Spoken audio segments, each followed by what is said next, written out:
Check one. Hey, me6 is saying that we're live. Awesome. Hey, welcome everybody. Anybody that paid attention saw that we are actually on an hour earlier today. Okay, we got audio. Hopefully we got video as well. YouTube is saying we're live. Okay. You guys, join us this Friday, November 18th, 8 p.m. Eastern. Jim DeCola will be with us. PV Wolfgang's Gibson guitars. We'll be talking about all that and more. It's going to be a great show. This Friday, November 18th, 2022, 8 p.m. Eastern, normal time, 5 Pacific. Join us. All right. Am I here? Can you guys see me? Can you guys see me? I don't even know. It sucks that I have to do this now because that one time where the camera didn't work, now I got to do this. Oh, there I am. Okay. Okay, there we are. All right. All right, you guys. Here, let's do this. Exclusively Van Halen. Vinyl giveaway. Make sure to type something in the chat. You see me, Dan? Okay, awesome. November 15, 2022. It's 7 o'clock Eastern, 4 p.m. Pacific. Special time today. All right, let's do it. Here we go. Hey, this is Michael Anthony right here, and you are watching exclusively Van Halen on the Johnny Beane TV. Keep it there. Woo! See ya!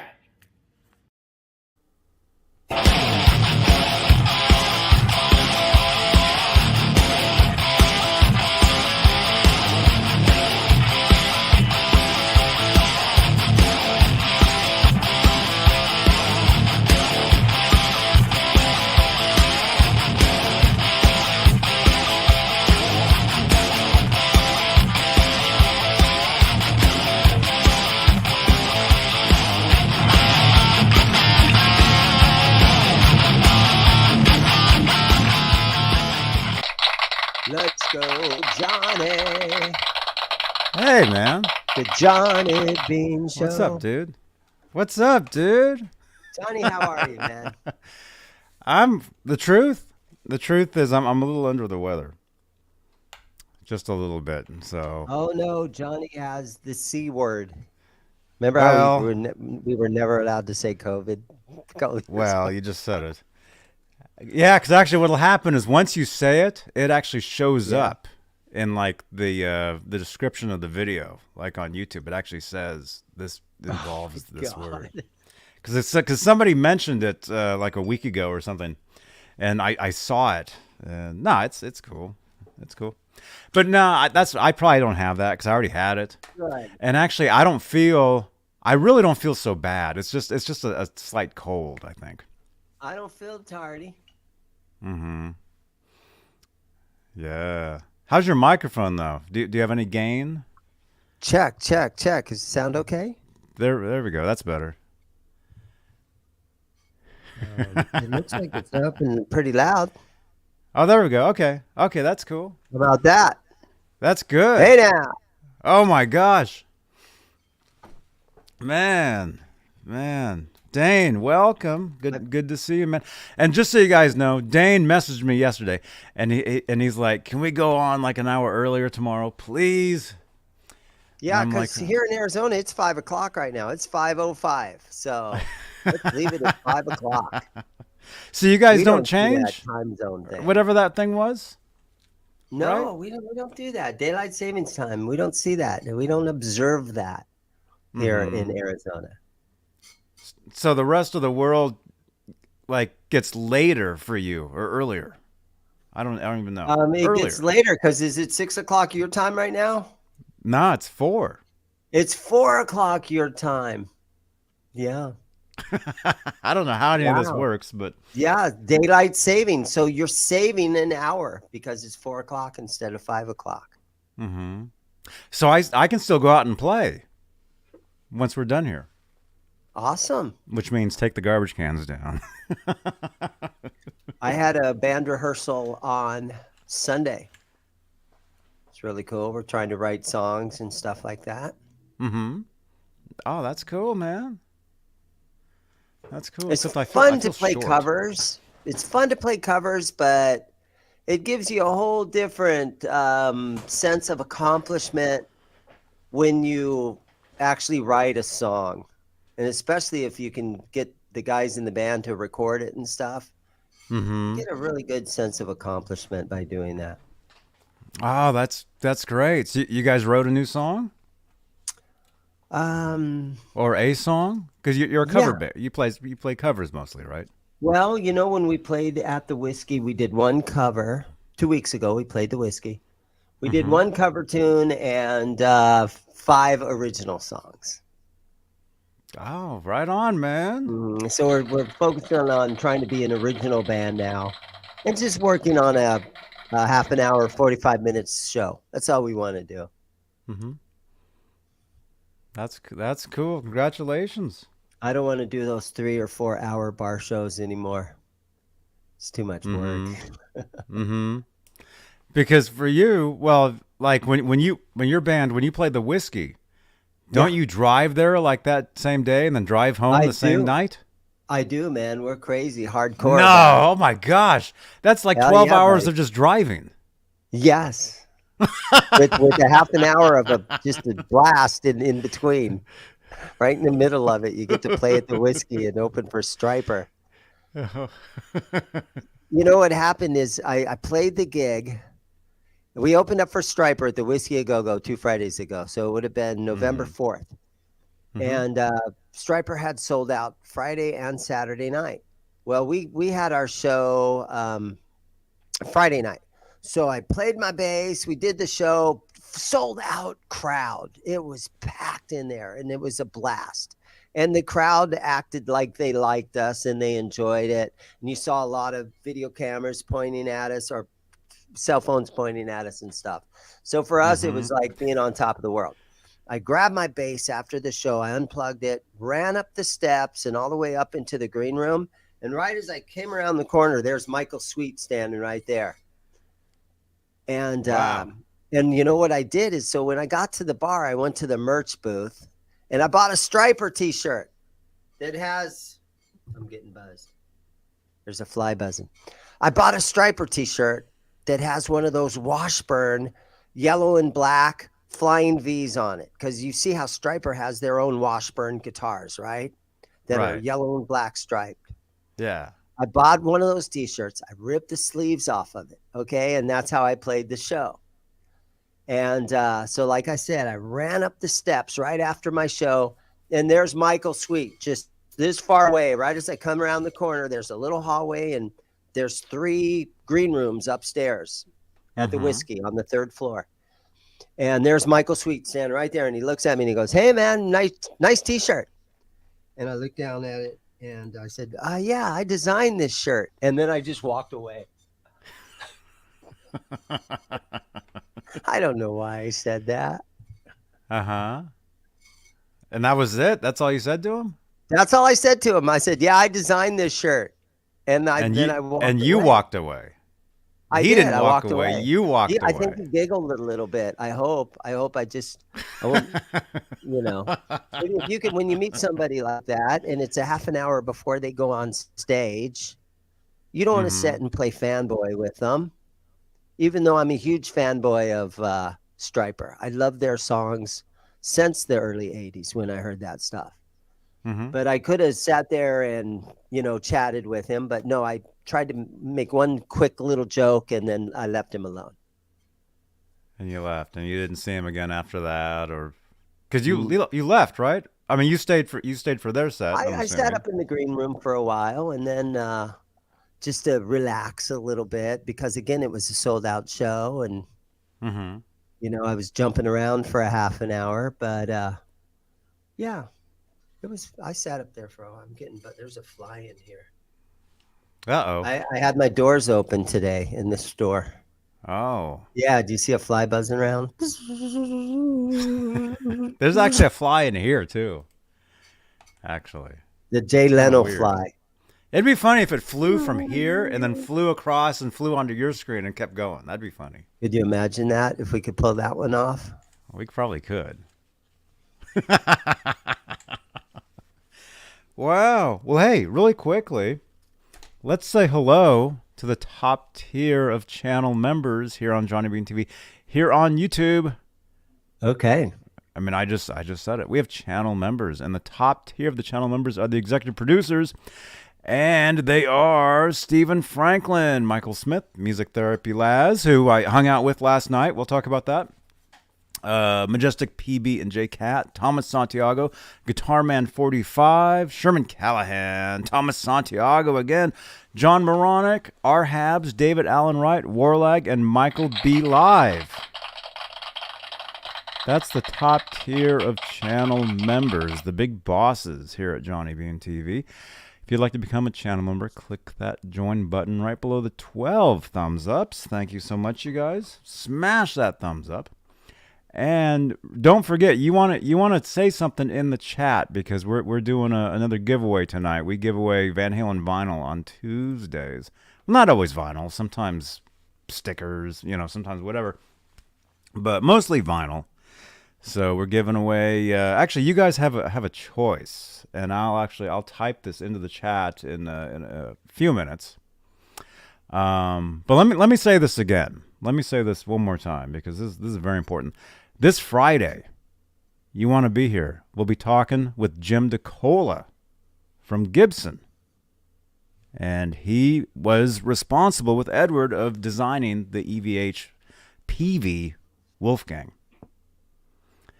So Get your questions ready. Yeah, pretty cool, huh? Yeah. It'll be pretty good. This Friday, 8 p.m. Eastern.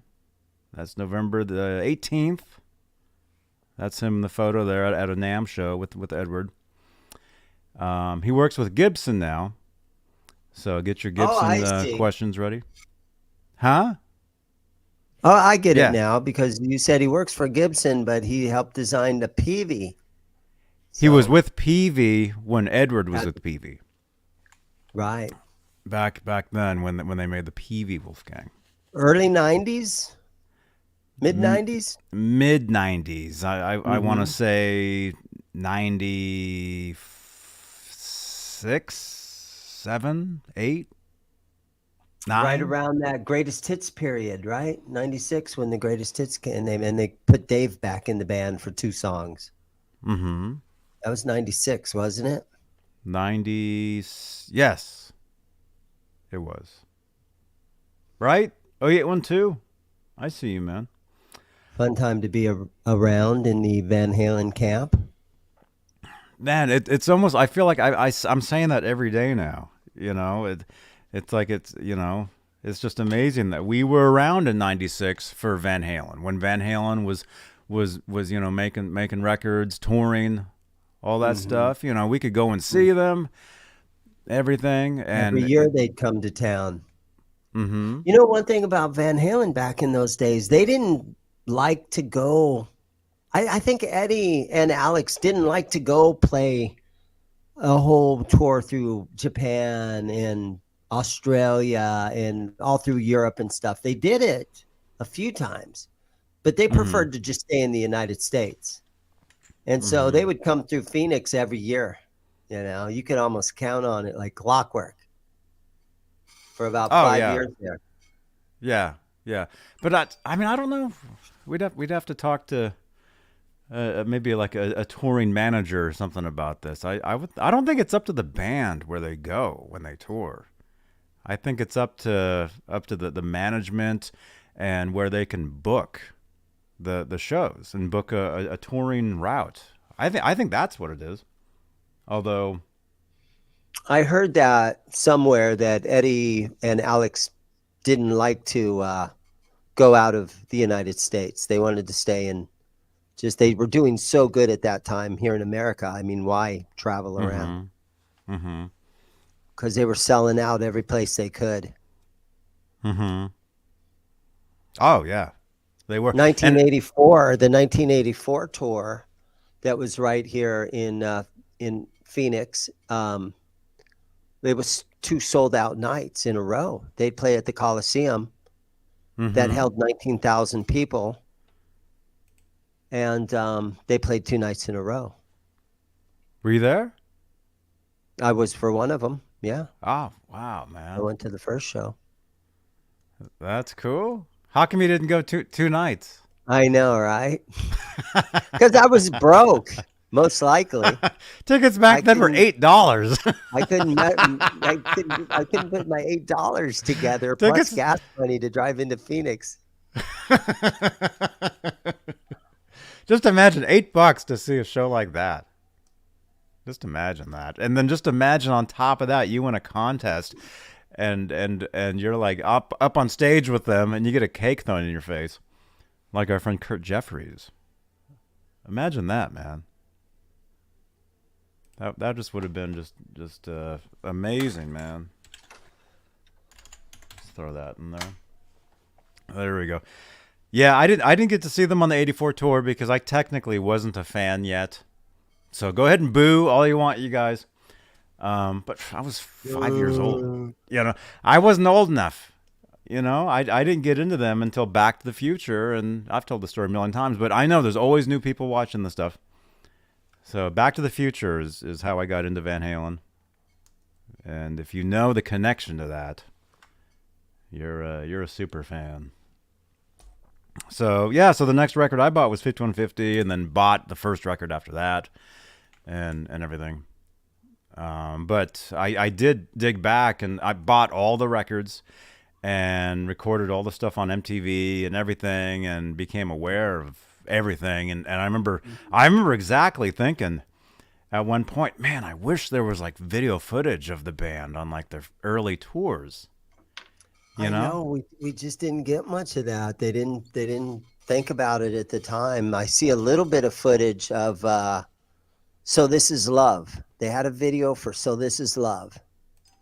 Yes. And that was probably 81, right? Yeah. Yeah. Yeah, they did 3 videos. A live video of So This Is Love, and the sound quality was a little, you know. But I always said to myself, man, I wish they would do some live videos where we can see them live. We never really got that until the Sammy Hagar did the Live Without a Net video. And I had that on, I probably still do somewhere. I have it on VHS. Mm-hmm.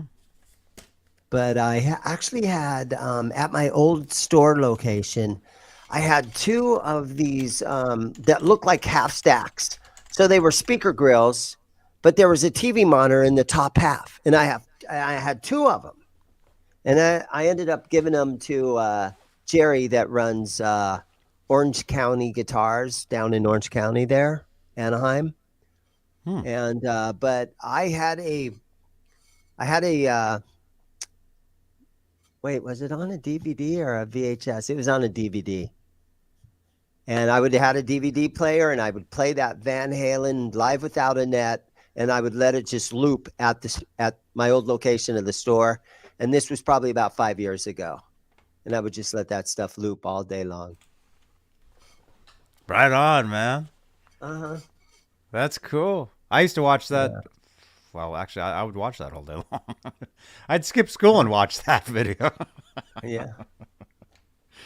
Right? So guess what? So in the chat right now, there's a poll.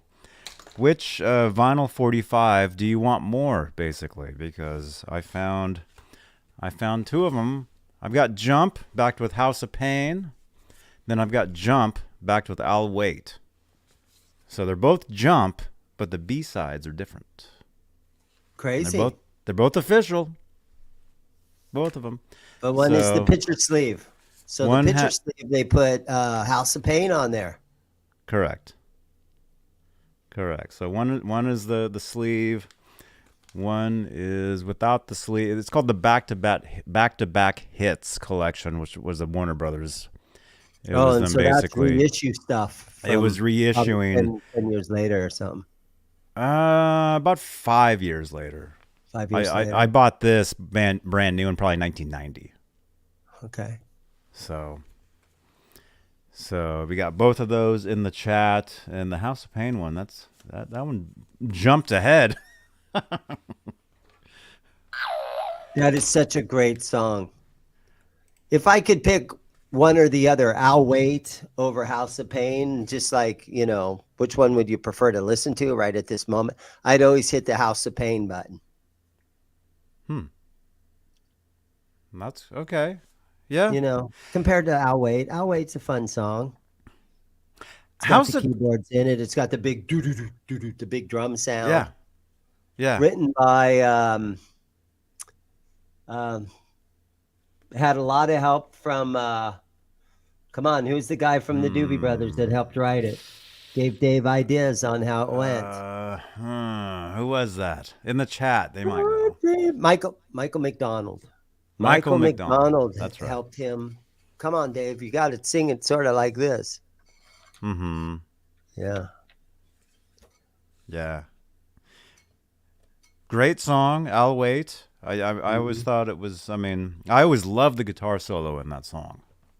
Yeah. Love it. Somebody on Twitter, by the way, you guys follow me on Twitter. We're actually live on Twitter right now. So if you want to jump over to Twitter and actually tweet us from the live video, you can actually do that, and I will see that. But actually, somebody responded to me on Twitter, actually just like an hour ago, saying that. Let me pull up Twitter and see what he said. I forget what the tweet was, but he said something. Oh, here he is. Doctor of Networks on Twitter was. Why did he say that? Let me see. Twitter, man. Wow, that's been quite the topic as recently, hasn't it? Yeah. Yeah, it's weird. The promo. I do promos for every one of these shows on Twitter. Every time I do a show, I do a promo. And actually, he was responding to a promo from October 21st. So this wasn't even tonight's show.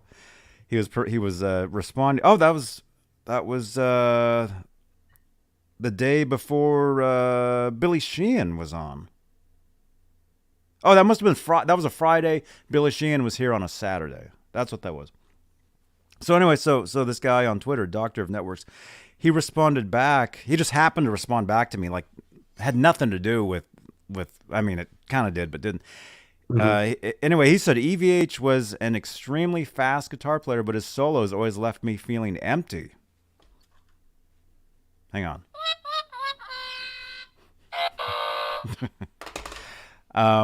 David Gilmour, on the other hand, could make you feel his pain. Well, that's because that's because those Pink Floyd songs were so damn depressing. Most of them. That whole the Animals album is just so depressing. I love the songs on there. I'm an old school Pink Floyd fan, and I really appreciate how David Gilmour would do his string bends to perfect pitch every time. But some of those albums were very, very dark and slow and depressing.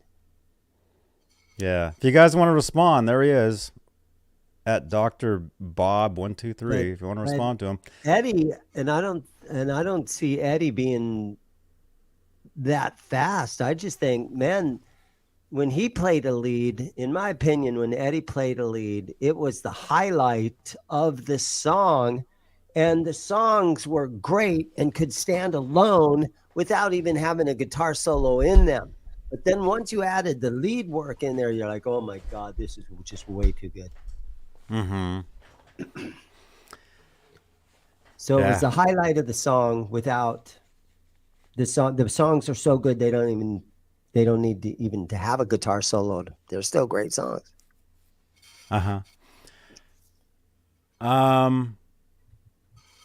What was I going to say?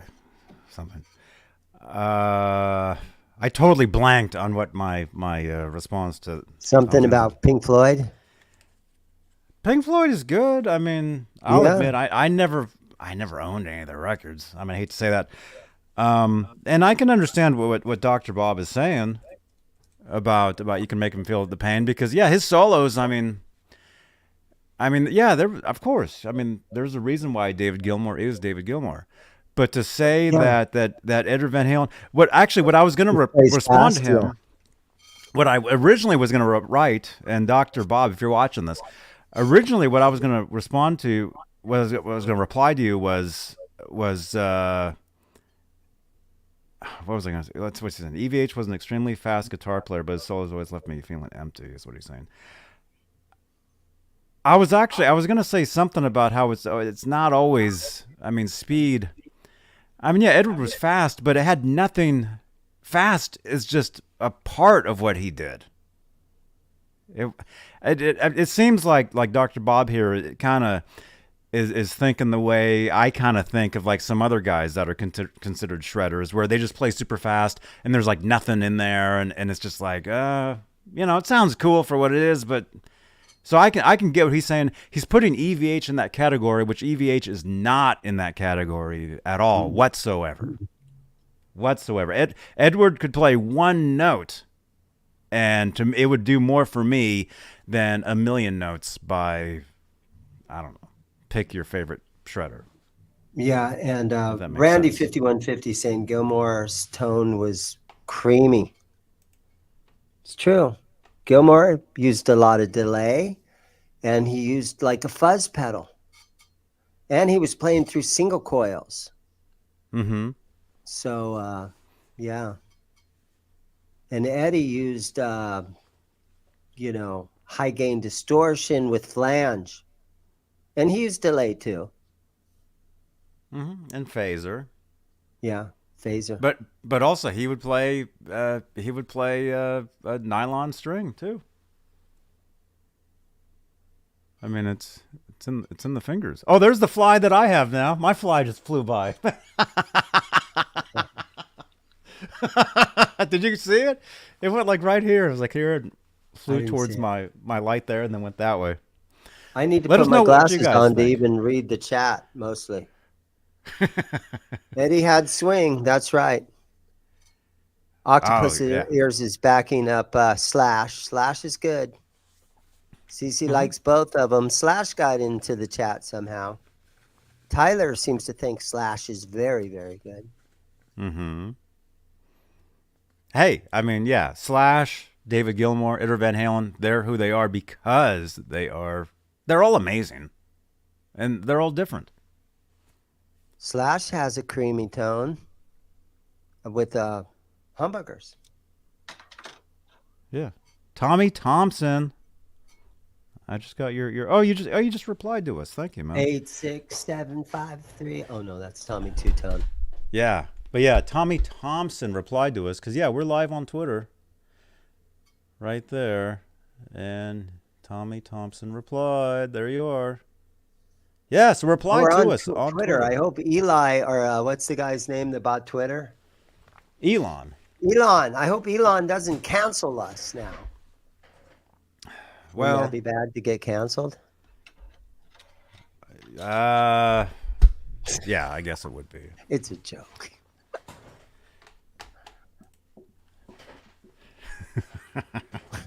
Jokes. I make jokes. They don't land usually.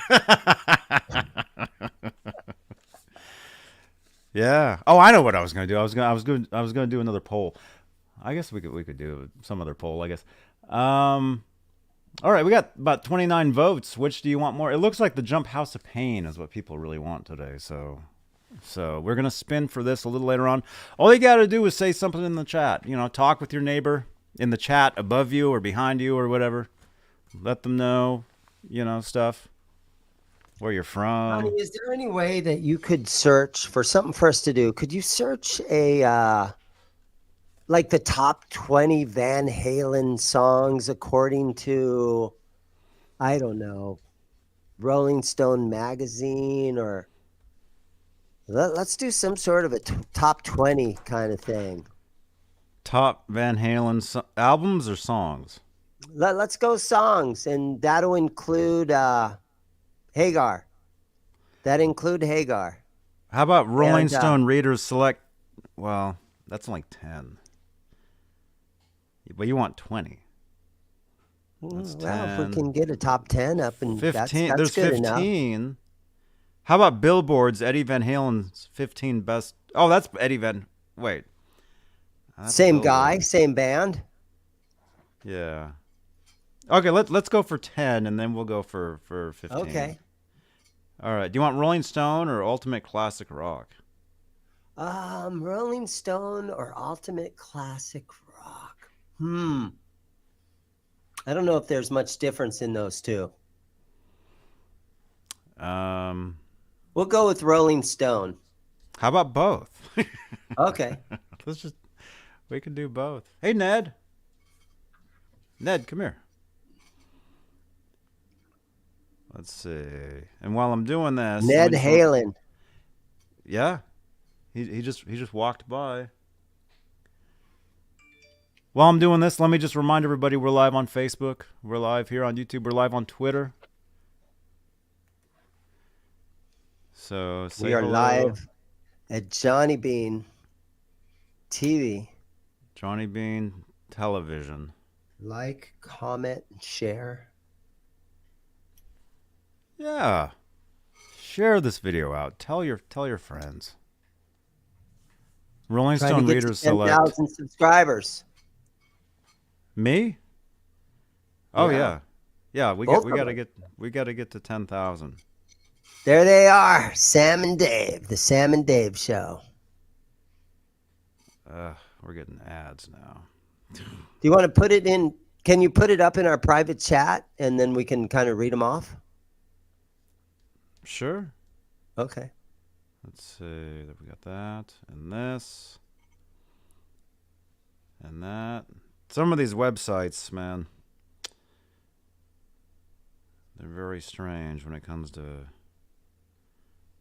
The last 2 decades have been a strange time for Van Halen.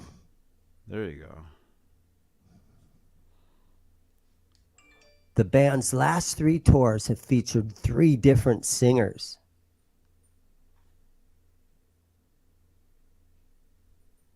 Trying to read that. And there hasn't been a studio album since 1998. Come on, boys. When was this written?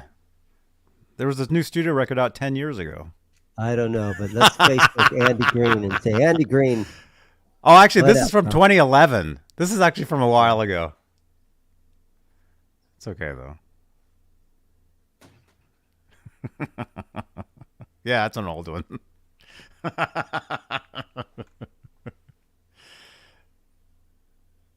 Yeah. So this is basically Rolling Stone readers select their 10 favorite Van Halen songs.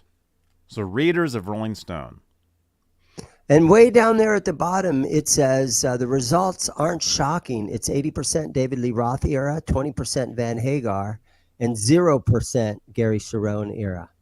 Oh, too bad for Gary. It actually would have been nice to get some more out of Gary Sharon, and if they could have just wrapped themselves around writing songs that weren't, because Sharon had the talent to do it. Mm-hmm. But he got thrown into that situation that he just didn't, he just didn't have his head around it. And it was in a period when Eddie was,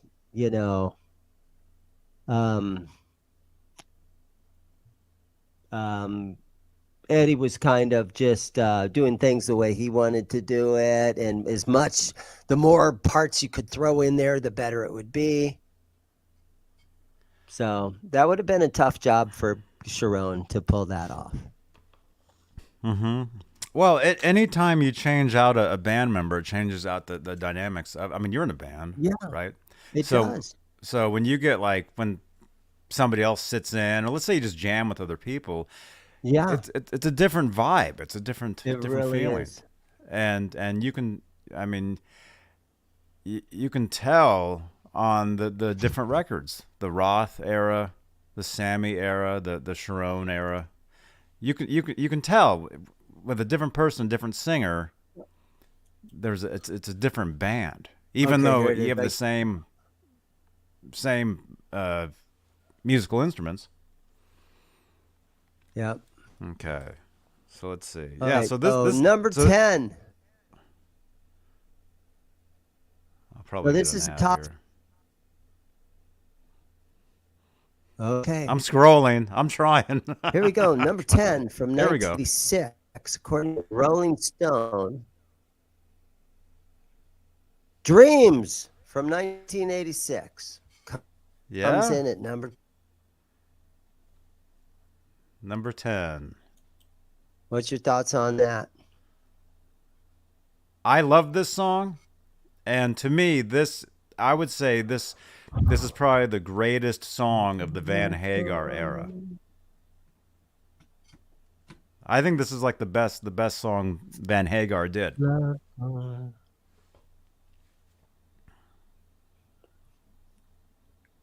But according to this, it's number 10. And we rule the world that must be strong. It's that one. That's what dreams are made of. Did Eddie play the lead on that? Or did Sammy do the lead on that? Because that's a Hagar song. And Eddie was on piano. And they played that on David Letterman. They did? I don't know. I could be wrong. No, they didn't. They didn't. What they played when they all were at Letterman, and Dave Letterman was like, Sammy was 58 years old at the time, or 53 years old at the time, or something, and jumping, and you know how Sammy used to jump around like crazy, and David Letterman was like, I can't believe, how old are you? I can't believe you're jumping around like that. Mm-hmm. It was a piano song. Yeah, they can Eddie tell was you on the piano. So in the chat, what song was that? There we go. ET1550 has it. I mean, it's kind of misspelled with the extra H, but it probably sounds the same, right? Not enough? Or do you put more of an F at the end of a not enough with an extra H? Not enough. Do you remember that one? Not enough? If I heard it, I'd be like, oh, yeah. It was a single. That's why they were on Letterman playing it. Oh, not enough. Okay. So, I mean, there were a lot of times when Eddie was on a keyboard, and so there's Sammy up there. Okay, I got this lead, guys. They actually only did that once for one tour, where Eddie's playing keyboard and Sammy's playing the lead guitar. They actually, that was on another song, which we might see in this list later on. Somebody in the chat knows that song I'm talking about, and they can say it in the chat. But this particular song, Dreams, when they played this live, I'll give you guys some history. When they played this song live in 1986 on the 5150 tour, Eddie played the keyboards live. So if you have any bootlegs of this song live from 1986, you don't hear any guitar during the entire song until the solo. And that's where Eddie would step out from the keyboard and play the guitar solo and then go back behind the keyboard and start playing keyboard again. Mm-hmm. And when he would do that, he would play a couple different Kramer backup guitars. Was the follow-up to their first single. Mm-hmm. Love Mash right out of the gate. And then Dreams was the follow-up single. They shot 2 videos for Dreams. Blue Angels doing aerial stunts, and the other showed them playing live. Go. How about that? Yeah, when they were played on that stage. The band's 15th anniversary. Right around the same time, David Lee Roth hired Steve Vai as the guitarist for his newly formed solo band. Mm-hmm. Okay, there it is. What? From 1991, Rolling Stone, top Halen songs. Number right now, 19. Oh, am I lagging too, or is it just Dane? Or am I lagging? Let me know in the chat, please. I don't know. Are you okay? Am I? Do I look okay to you? Because you're lagging to me. You're like, I can hear just every other word you're saying. But I don't know if it's me. That's because I'm over here. What are you downloading? That's because I was over there looking at that. Oh, I'm okay. downloading the thing you put in the private chat. Oh, the Rolling So I Stone could read website? these off. That website has so many pop-up ads. It's horrible. Yeah. It's awful. Okay. So you're just gonna go through and read them off then right here. Okay. I'm good. Okay. Okay, so Dreams. Again, I'm saying that's the best Number song Van 10, Hagar Dream. ever did. Dreams. That's the best song they ever did, man. I mean, it's an instant just classic song. All right, number 9. Okay. If I can find it. Number 9. I read this off, but was I lagging? Did you guys hear me? No, we didn't hear any of it. Oh. But we can hear you now. Well, You number look okay 9 now. right now from 1999. 91. No. Okay, I am lagging.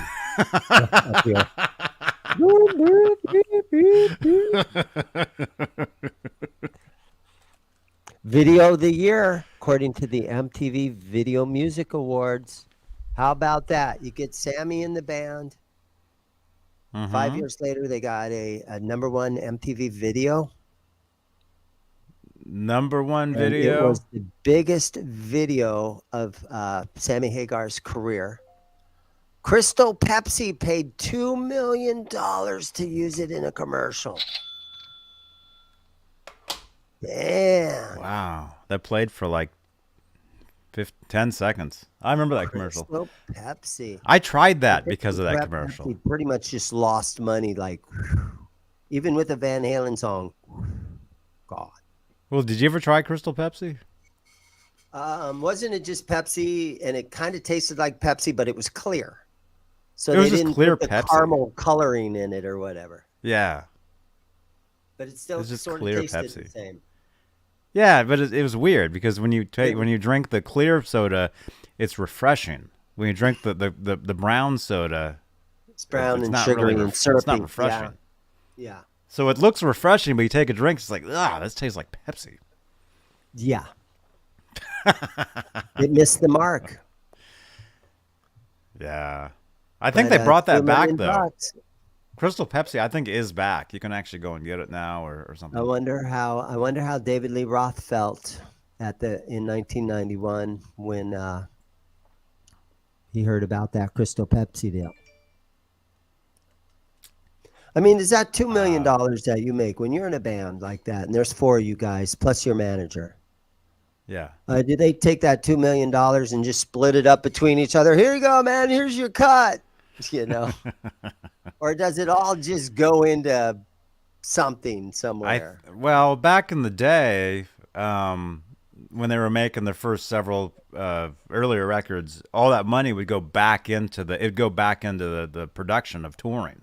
So every year they would tour. I mean, you said you saw them in '84. That was probably their biggest production ever. Ever. I don't think it was any bigger after that. Uh-huh.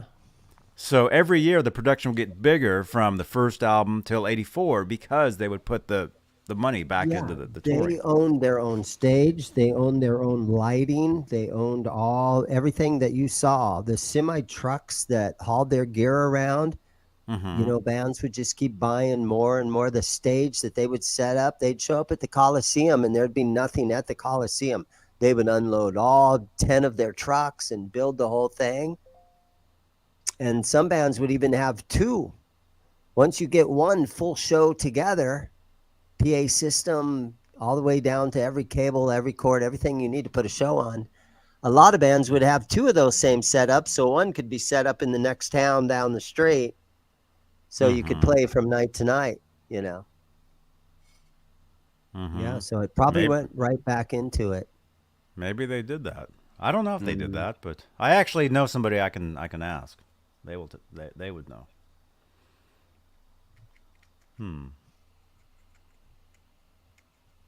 Yeah, but yeah, right now, great song. Again, There's a number Crystal 1 video. Pepsi commercial. Can we watch the Crystal Pepsi commercial? No. Okay. It'll get you demonetized. Because then Pepsi will own this too. Yeah, I get it. I'd rather watch a Waterloo commercial. Now, right now has the piano part that was in that movie where the little hamburger was running around and stuff. Remind me. No, that's not right. Somewhere in that movie, you hear that little piano part, the piano intro. I'm not sure about the hamburger guy. The hamburger guy was running around to Everybody Wants Some. Right, but there were other places in that movie where you could hear the piano intro to Van Right Halen? Now. Like he was just, yeah. Is that true? I don't know if think that's so. true. Parts in that movie, you could hear that. You might be thinking about the movie The Wildlife, because Edward scored the entire movie, and you can hear the piano right now in that movie. Okay. Thank you, Rob. The official Rob Better Blackmore is Off Dead. thanking me. Thank you so much. Thank you, Rob Blackmore. Better Official. Off Dead was the movie. Yeah, Better Off Dead was the movie with the hamburger guy playing the guitar, but I don't think the Right Now piano was in that, but I mean, if it was, I mean, personally, I actually never saw the movie, so I don't know. Maybe it was in there. Oh man, you got to watch that movie. That movie is a blast. That's a fun movie, man. You got to watch that one. I'm gonna have to take a look at that one. Yeah, Alonzo, you might be right. I might be tripping, but I remember hearing it. Or maybe it's the Wildlife soundtrack. It is. In the Wildlife soundtrack, you actually hear this piano, but it's not a piano. It's on like an electric piano. So it sounds like an electric piano playing the riff. Like him messing around, learning how the song. Yeah. And then it's during a scene where I think these two kids are like walking down the street, I think. So Randy V says Better Off Dead was 1985. Right Now was 5 years later. But sometimes when you have a little song that you're working out, it can take 5 years to get it to where it's all finished and finally released. Yeah, but technically Right Now was already written, the piano, in 1983. Yeah. Because it was recorded in 83, audio, and used in 84 for a movie called The Wildlife. See, Tyler Johnson just said what I just said. Look at that. We've got some Van Halen experts in the chat. I like that.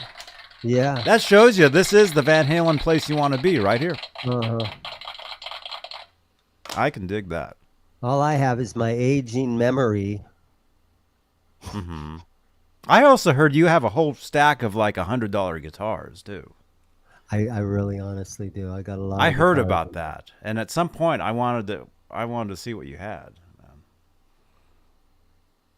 You're gonna have to make you and Lazo just have to get in the Franken van. One of these You'll never days. see me Not again. in the summer. Not in the summer because it's too hot. One of these days you'll have to make the trip over here. We'll live stream from my computer. You won't miss a live stream. You can do it from here. It'll be lagging. I definitely. Gonna come in with us tonight. I don't think so. Send him a link. We're an hour early, so nobody's even here right now. Nobody knows we're on. Well, we got a lot of people in the chat that seem like they're having a good time. A lot of people paid attention. That is awesome, you guys. You guys are awesome. Rob Blackmore official. ET5150, Octopus Ears. I met him out in California. It was really nice meeting you. Cool. All right, let's get on to number 8 in our list of Rolling Stone magazine's top 10 Van Halen songs of all time. There it is, Eruption. The blazing instrumental from the first Van Halen album. Instantly established Eddie Van Halen as the new king of electric guitar. The mighty Van Halen. Not just the new king, the king. The king of guitar. The king. The king of That's guitar. the deal right there. When people Period. heard that, it was like, oh, damn.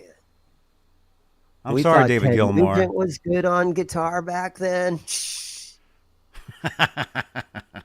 Mick Jones from, who was our guitar heroes before Eddie, before we heard that? Page, Ace Yeah. Frehley. Yeah. Right, Ned? Come here. Oh, I heard that. Angus Young. But then we heard that and we were like, oh boy, some of these guys got some catching up to do. That's right, Joseph. This song had been part of Van Halen's stage show for years, but producer Ted Templeman heard it one day and decided that it should go on the record before their cover of You Really Got Me, which was a great idea on his part. Isn't that a good lead into You Really Got Me? It's burned into our brains. It really is. Right, Ned Templeman? What do you think about that? And it's been a key part of the Van Halen concerts ever since.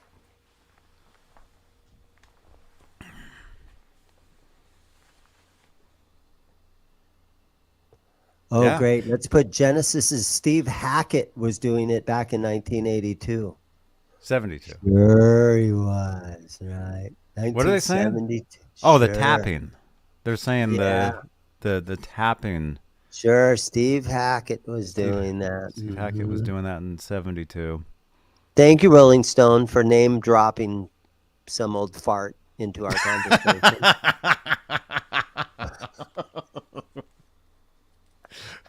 That was totally unnecessary to put that in.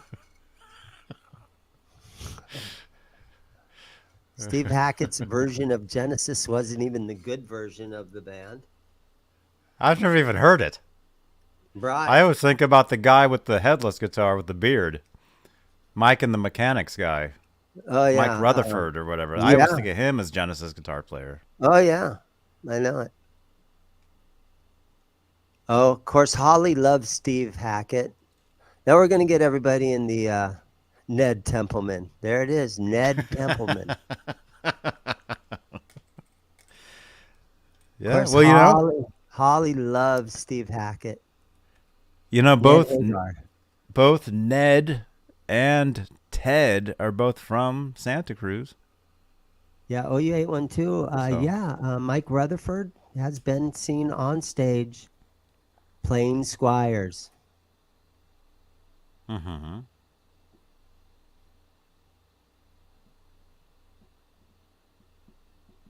Sounds cool to me. All right, guys. So number 8 sadly was destroyed by Steve Hackett. Let's try number 7. Steve Hackett. I'd like to hear Steve Hackett play Eruption. There you go. That would be cool. I don't know if I could even. Sorry, but I don't know. Okay. You want to show me how to play Eruption, Johnny?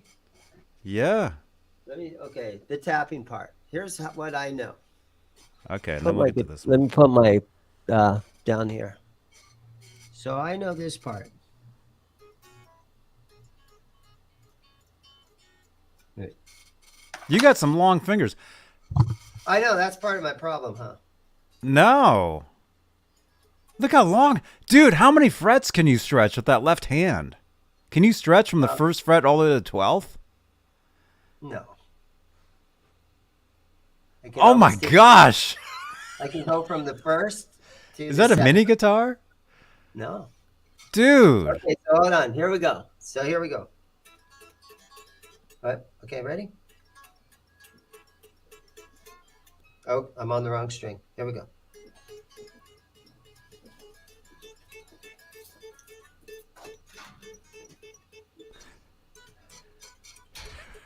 Look out. Okay, Steve where do I Hackett's go from there? You do another one. I don't know. I'm getting buzzed. Bye-bye. So anyhow, that's about how much of that song that I've learned in my 60 years. Yeah. Thank you. Thanks so You've been much. playing guitar for 60 years? No.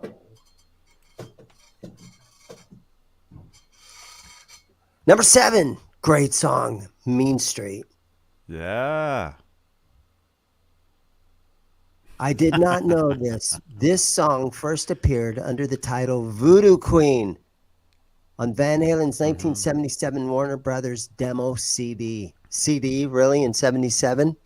It was on a What's demo wrong with CD. this article? Rolling Stone, man. It's where you get the big bucks if you write for Rolling Stone. Their demo CD in 77. When working on their fourth album, Fair Warning, which is arguably their greatest album, with no cover tunes on it. So that's why sometimes people say that. They wrote new lyrics for the song and gave it a new title. Yes. This became standard working practice for the band. Yeah, they worked so hard in their early days before they ever recorded their first album. I mean, they knew a lot of songs and they had a lot of song ideas up in their brain. Eddie had tons of riffs up in his brain. And Roth would throw lyrics at them. And then a year or so later, they would revisit those riffs and Roth would throw lyrics at them. And sometimes some of the lyrics that he threw at something would stick. And the other guys would be, oh, that's great. That's good. Leave those in there. But you could see Roth throughout the years, his lyric content always moved around, and he would get a little bit better until they finally got something that they stuck with. Mm-hmm. Yeah, they would became standard working practice for the band. Many of their famous latter-day songs were cobbled together from old riffs and melodies, according to Hagar.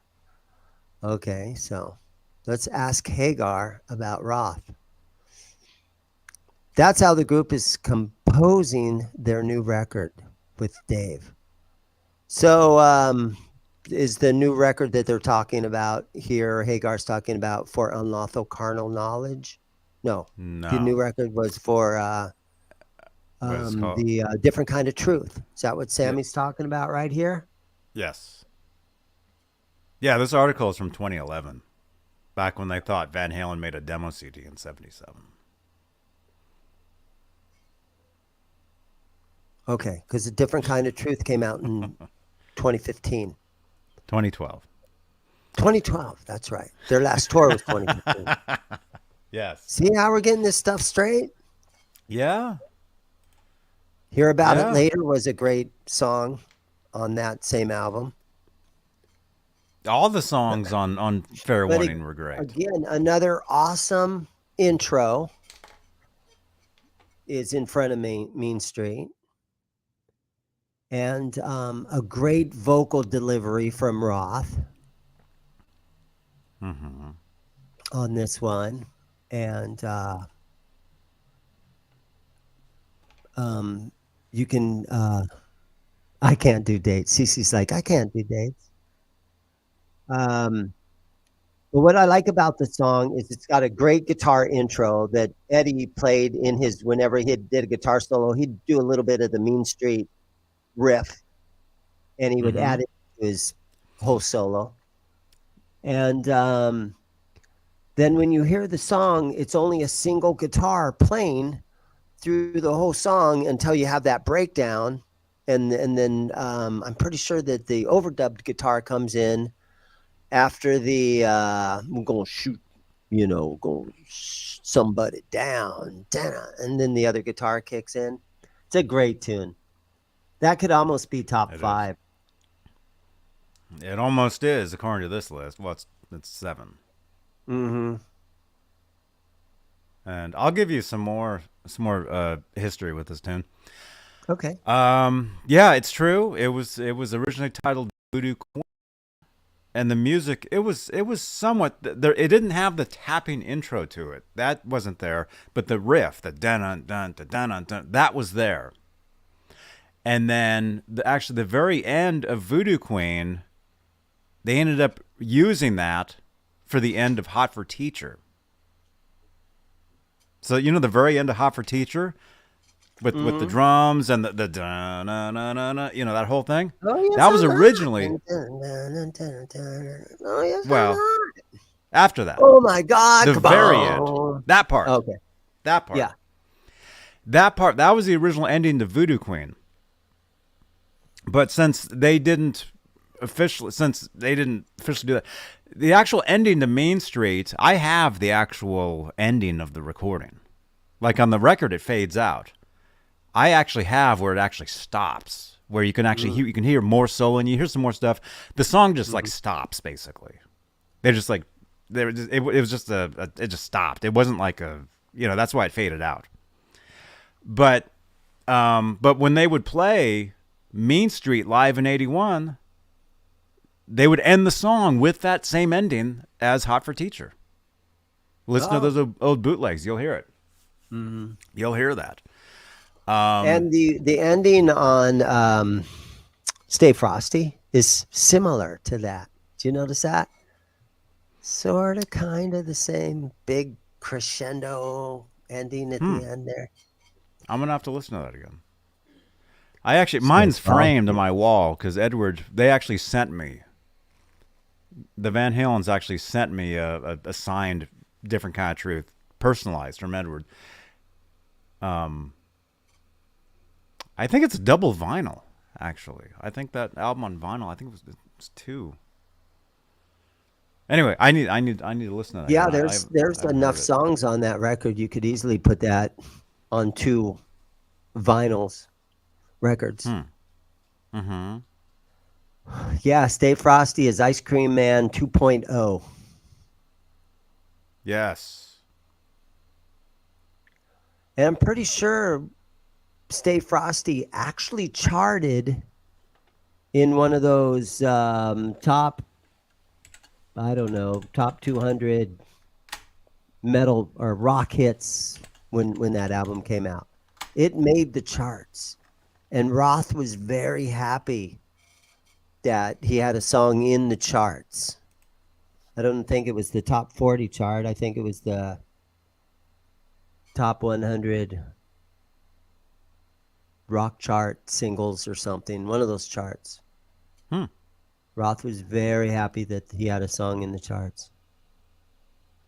That's She's cool. a woman. Yeah. Old songs Thomas. that they finished up, which is okay. A lot of people are like, oh man, they just put together all the songs that they hadn't finished when they wrote them, 20 years ago. That's okay. They finished some of this stuff up. That is good. Mm-hmm. Because it's horrible to be in a band and not finish a song. Yeah. And technically, them reworking something and putting out, I think it was more than 20 years later. I think it was more like 30. Right. Right. Or maybe it was 40. How many years was it? You know how I am with numbers. 30. Right. Well, it's been Long 10 time. years. I think it was 30 years. But yeah, technically, if they work on something and they finish it like decades later, it's still them and it's still their song. So it really does not matter that it was a riff that Eddie wrote 35 years ago and Dave never got around to putting enough time and effort into getting the lyrics together. Well, you know what? They finally did it. So good for them. Yes. Yeah, and it was great. It's an awesome album. Outer Limits. Outer Limits. Everybody smash that thumbs up. That's right, everybody. We got 29 thumbs ups. It's pretty Holly good. Lewis is here. Uncle Dude is here. Thomas. How many Santiago. eyeballs we got on us tonight? CC? Well, over here it's telling me 50. Hey, all right. 50. So over here it's saying 50, but over here it's saying, well, yeah, I got 2 different metrics going here, and they're kind of, one's here and one's there, so. CC, Feel the Shake was by Jet Boy. Feel the shake. Dun, dun, dun, dun, dun, dun, dun, dun. Feel the shake. Dun. Jet Boy. Mm-hmm. Not to cut you off, Johnny. Oh, Sorry no. about that. No, it's all good. Randy V, all the best to you, man.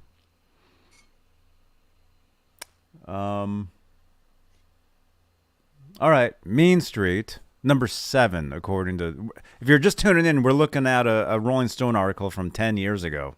How readers name their top 10 Van Halen songs. And that's number 7. Main Street, number 7, Rolling Stone magazine, top 10 Van Halen songs of all time. Here we are, number 6.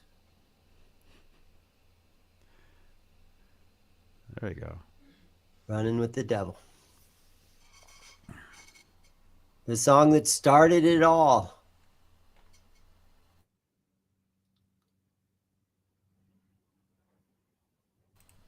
And we had a conversation about the car horns a couple of weeks when we were on. And I'm like, oh, they just took 50-foot mic cables and walked out to the parking lot with them and sonking the horn. No, you bring a battery into the studio and you have the horn just, plug it right on, snip it, take some, battery cables and clamp it right onto the battery and the horn will sound. Yeah. So, yeah. Well, the thing is, before they made the first record, when they were playing those original songs in the clubs and at the Pasadena Civic Auditorium, they would actually have a pedal on stage with the car horns built into it. Like they would actually do that while on stage. So if you listen to the Pasadena Civic soundboard bootleg from '77, you can hear them stepping on the pedal and making that car horn, and it's the same car horn as on the record. You can hear it. So they used it as a sound effect.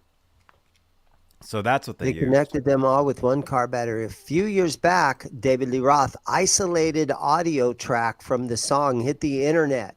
It's wildly entertaining. I've never heard that. I have it as on my iPad. Can we hear that? It's like an app. Well, my iPad likes to... Let me see if I can turn it on. There's an early version of this on the internet, and it starts with a drum beat. And Michael's going bomb, bomb, bomb, bomb, along with the drum beat. Like live, you mean? Yeah, a very early live. That's how they used to start it on live on like the first tour. Is they would start with like drums and then bass and then the guitar would kick in. Yeah, makes sense. Hey, Preston Smith Music, welcome, man. Yeah.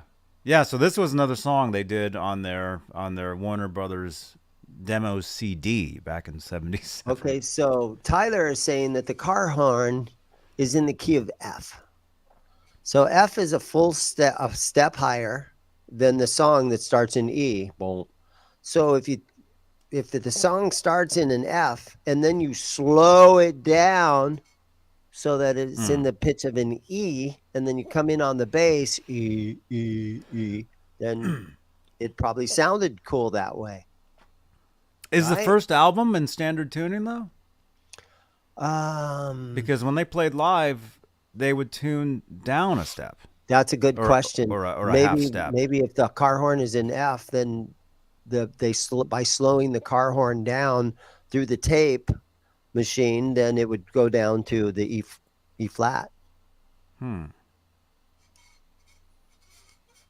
Could be. First album is tuned down half a step. Mike Wood is saying. That's what I thought. But yeah, so anyway, this song, Running with the Devil, there's actually a couple different demos.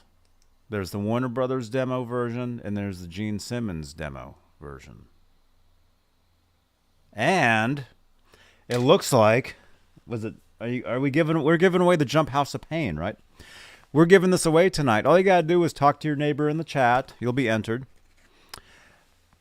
That song, House of Pain, was actually a Gene Simmons demo as well. And on the Gene Simmons demo version, Running with the Devil goes right in. No, House of Pain goes right into Running with the Devil with use of the car horns. You ever heard that, Dan? No, I don't think I have. It's pretty cool. Yeah. It's pretty cool. Though, they're talking about the car horn, and that was a cool little fun effect at the beginning of the song. But those background vocals are what's magic in that song. And then the guitar playing on top of that is just like, wow. Mm-hmm. So when those two guys, Michael and Eddie, are singing Running with the Devil, and they're holding those notes out like that, that is no band can sing like that. Those two guys had so much magic in their background vocals. No guys could sing like that. Mm-hmm. Oh, dude. And Roth was more or less in that song. He was more of an MC than a singer. Do you know what I'm saying? Mm-hmm. Hey, Scott. Welcome, man.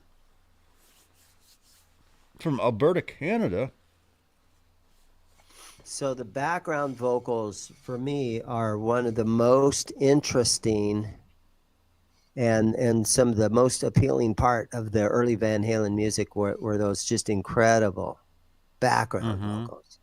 Not and just hopefully that. somewhere in the top 10, these Rolling Stone guys will mention that. Yeah. Yeah. But it's not just the early records. I mean, Michael Anthony was Van Halen's secret weapon. Yeah, and we were talking about that vocal? Live Without a Net when you hear him sing Best of Both Worlds. Yeah. And he's hitting those high notes. Yep. That's Michael Anthony, man. I know it. Dude was legendary. Still is. He still is? Yeah. Still is. He does the intro for this show.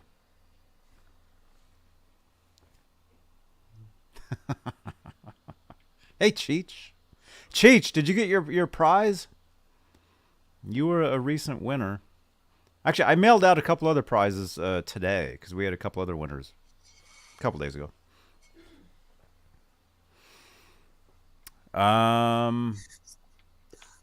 Yeah. All right, number 5. Number 5, here we go in the top 10 Van Halen songs, according to Rolling Stone magazine. Number 5. Nothing. We should probably do like a drum roll every time we do this.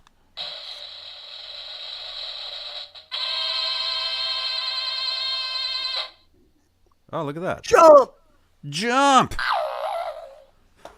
We're actually giving away. Surprisingly, this isn't number 1. Because it was their only number 1 hit song. Was it? And a huge success. Was it their only number 1? In the Roth era. In the Roth era. Okay. Van Halen was a huge success before the release of 1984. But that album, pushed them into the stratosphere.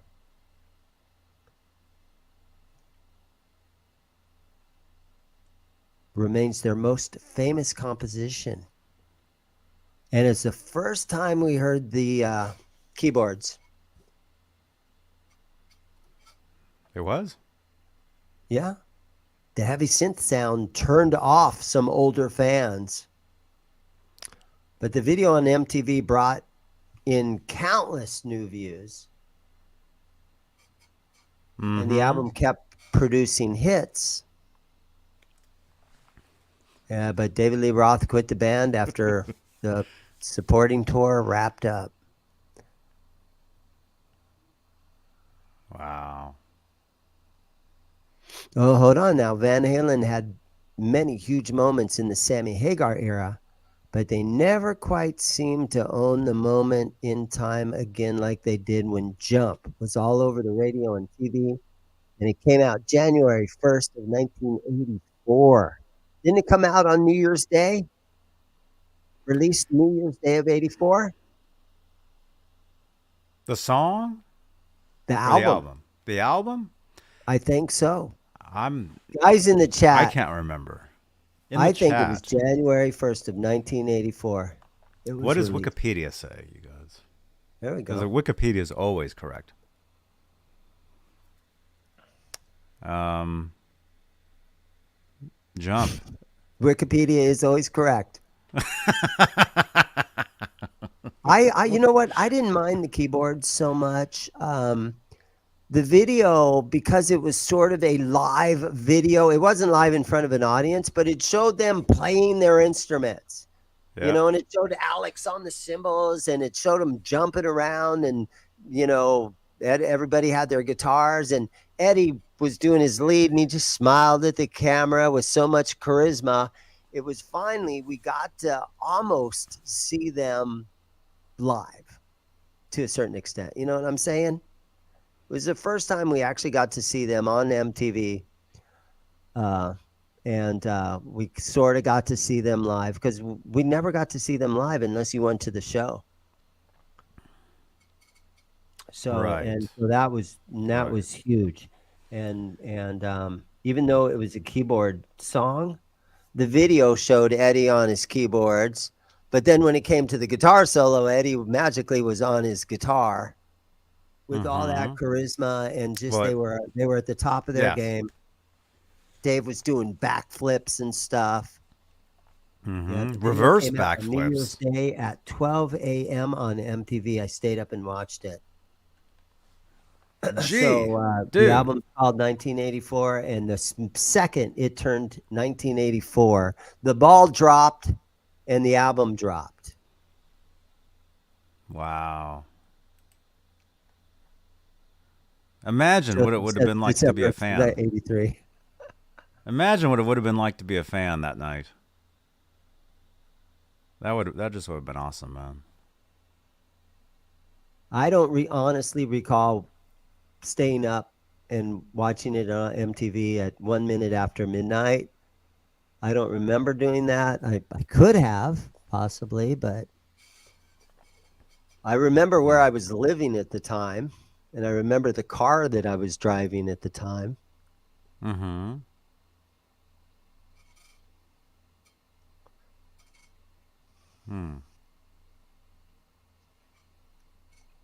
Yeah, it was awesome. Wow. Oh my I know, gosh. biggest band in the world. We were waiting for the album. Diver Down was already out. Wait. 22. Couldn't believe there was a new album coming out. Everybody was so happy about it. And then when he came in on the keyboard, to me it wasn't like, oh, what is he doing? No, but through the years you would tell yourself, man, putting Eddie Van Halen, the greatest guitar player, on a keyboard, that's like putting Dave Grohl, the greatest grunge rock drummer of all time, on an electric guitar and being the lead singer of the Foo Fighters. I sort of had the same sort of thought about both of those guys, Eddie on keyboards is like Dave Grohl not being on his drums. Well, Edward started on keyboard, piano, and then he took up guitar. I don't know. Maybe Dave Grohl started on guitar and then took up drums. Could have. He probably did. I mean, everybody played guitar. Everybody plays guitar. I got a lot of great stuff to say about Dave Grohl because of that tribute concert and how he got Wolfgang involved in that tribute concert. I've just tons of great things to say about Dave Grohl right now. And the way he put the Taylor Hawkins tribute show together and the way he talked Wolfgang into showing up and playing a couple of songs.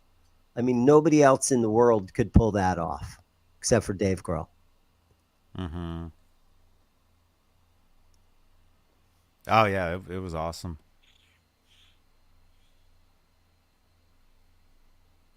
Yeah, and again, Van Halen's biggest thing on MTV was in '84, and Dave quit in '85, and then Yankee Rose came out, And I remember cruising around in my car, just listening to the radio.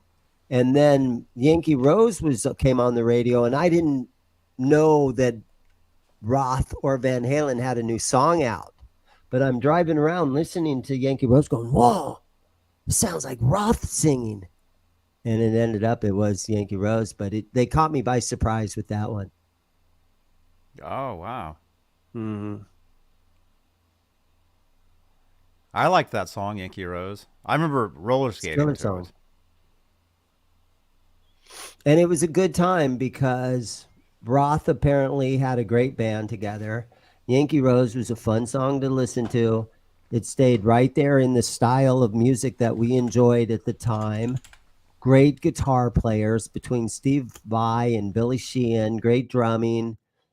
You know, Dave was up to is the same entertainment value that, you know, that we loved about him in Van Halen. So not only did we have, you know, it was almost like when the Beatles broke up. Well, we still had a John Lennon album that would come out every year or so, but we also had a Paul McCartney album that would come out every year or so. So we were kind of getting more music out of the two of them being broken up. And it kind of happened the same way with Van Halen, because none of the guys that were into the Van Halen stuff, I mean, were we listening to Sammy Hagar in those days? Mm-hmm. But let's go back. I mean, you're talking about the Beatles. You're talking about John Lennon, all kinds of shit, aren't I? And Paul McCartney. Yeah. So when they busted up and they made their own records, but they were still making records that kind of sounded like the Beatles-ish. Yeah. Kind of. When Roth left Van Halen, his stuff to me doesn't sound like Van Halen. It sounds, well, personally, it sounds like Steve Vai. It sounds like Steve Vai because he really has a sound. Mm-hmm. By the way, our friend Larry Mitchell is actually on tour with Steve Vai right now. I don't know if you knew that. Awesome for Larry. Yeah. Larry.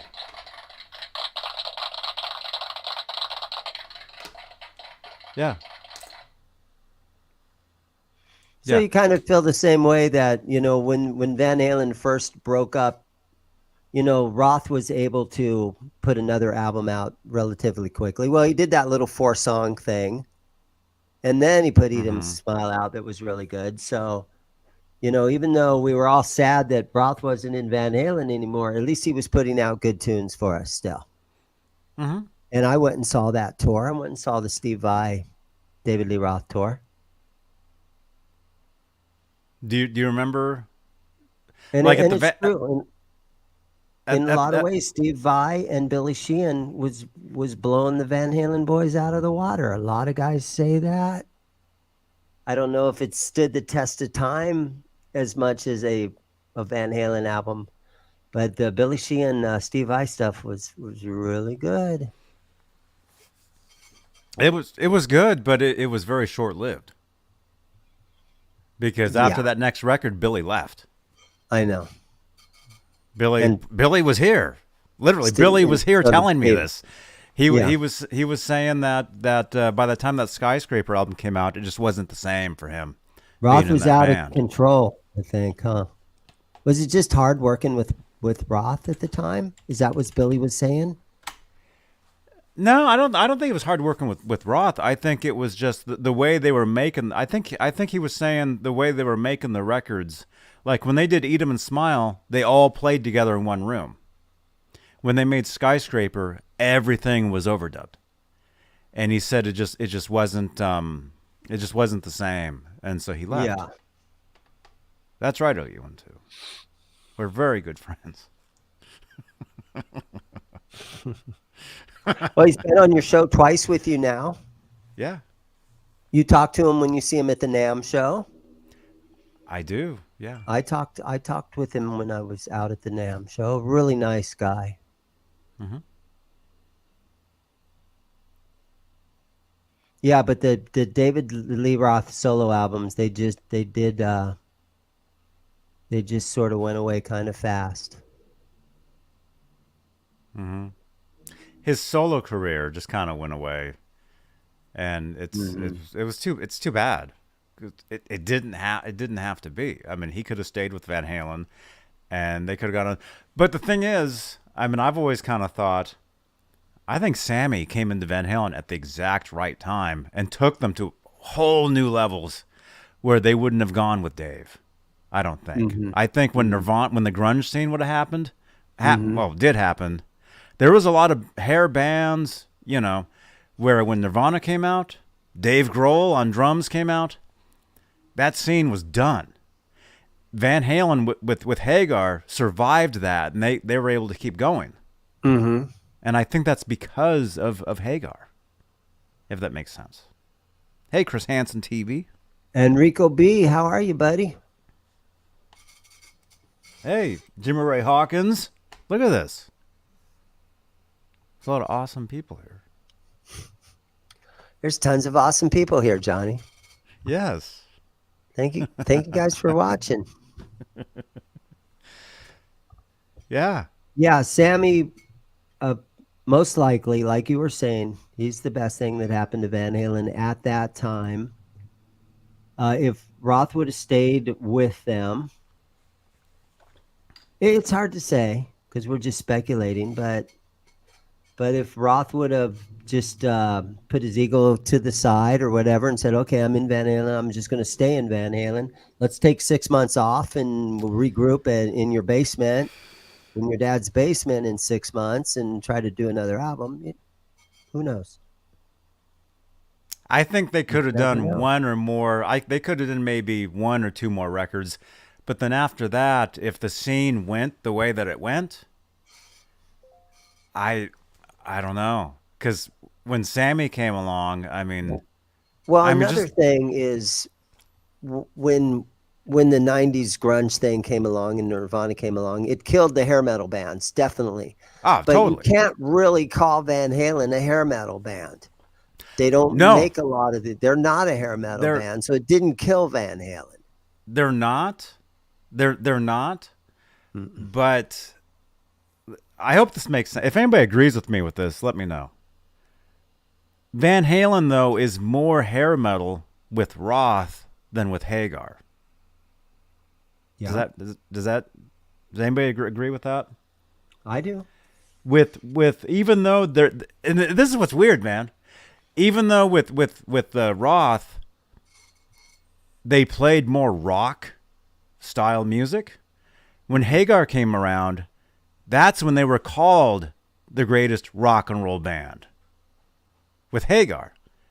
And the stuff they were playing with Hagar, it wasn't really, it was more, well, I mean, people, some people say it was, pop. Some people say, it became its own thing. But it was levels above the original stuff. Yeah. I mean, because it was more popular. Yeah, Van Hagar was able to just be a rock and roll band. They didn't really have a name for it. They weren't heavy metal.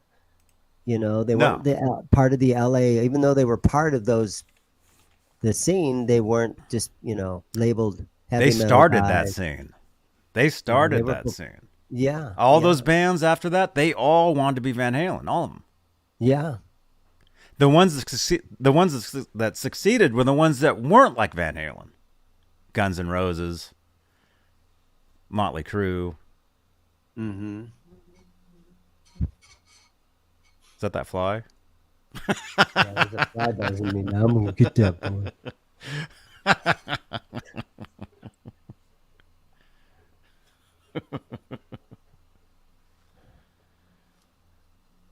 Rob Blackmore officials. Me personally, Van Halen is VH with Sammy. Nothing against Roth. Okay. Whoa. How old are you? That's got a lot to do with it. Is your age? It totally has to do with your age. But maybe he's saying VH is VH. Maybe he means Van Hagar is Van Hagar with Sammy. Maybe that's what he means. Did you know that when Sammy joined, Warner Brothers wanted them to change their name, and they refused? Thank God for that. Why would you change the name? Those record executives make so many mistakes through the years.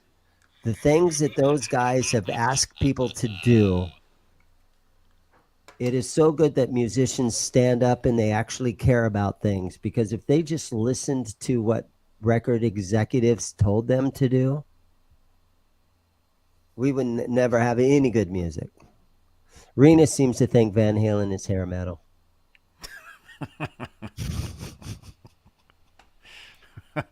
Some people do think Van Halen is hair metal. Yeah. And that's fine. They can, if you want to think they're hair metal, that's cool. You know? And I'm sure there's Van Halen songs that can be considered hair metal. House of Pain. House of House Pain. of Pain is a hair metal song. That's something I was going to say earlier, actually. And then I know we can get back to that list because we've got 4 more. House of Pain, I always thought there was something really weird about that recording. Like the vocal was like low, or the he sang like in a lower register. There was something really weird about Roth's vocal on that one. Janice is happy to see that Renus is back around. And Quentin James, Billy Squire, listen to his video director. You're absolutely right, and it ruined his career. They had a deadline for him. He had a song that just came out. It was in the charts. It was doing good. They were like, we need a video by next weekend. And didn't he say it was the editing? Video director that did I'm Still Standing, the Elton John video that was horrible. Let's get that video director to do it. Oh, that's a great idea. He's available. and we'll premiere it on MTV next weekend. Okay, let's go shoot tomorrow. Ned. Come here, Ned. It's still early, Ned. And there's a lot of people that were big Billy Squire fans in the early 80s. He did 2 or 3. Oh, there goes your couch, buddy. He's getting it good right now. Oh, that's his Ned's couch now. Seek and destroy. That's his couch, right? That's right. Look at that brand new purple Kramer Beretta special you have sitting there. Where'd that come from? Ned.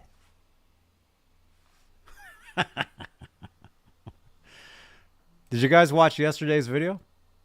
Actually, we did 2 videos yesterday.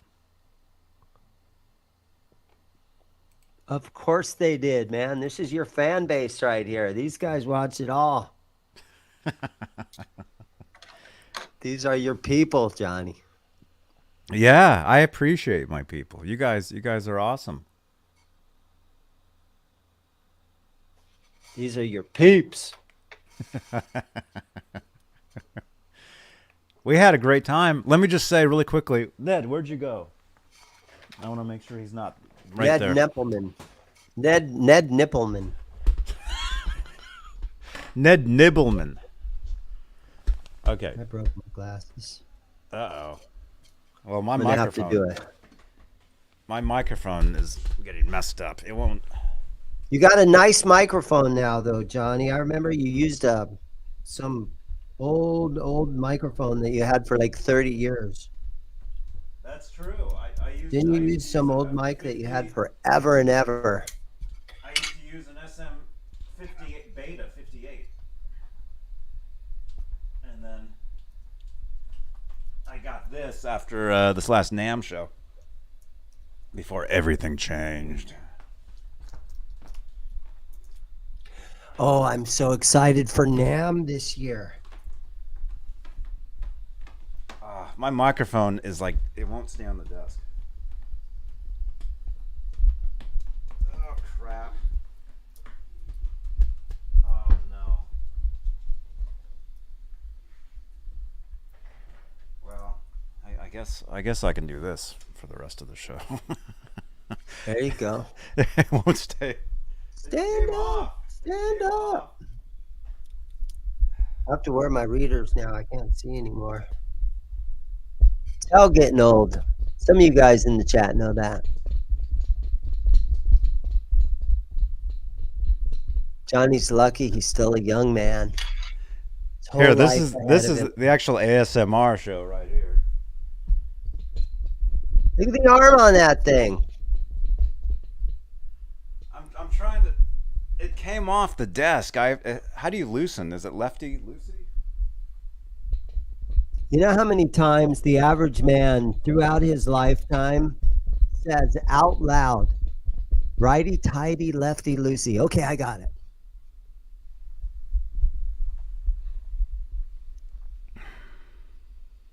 Crap. Yeah, this is the technical okay, difficulty here's what portion. I can tell you about NAMM. I got this in the mail the other day.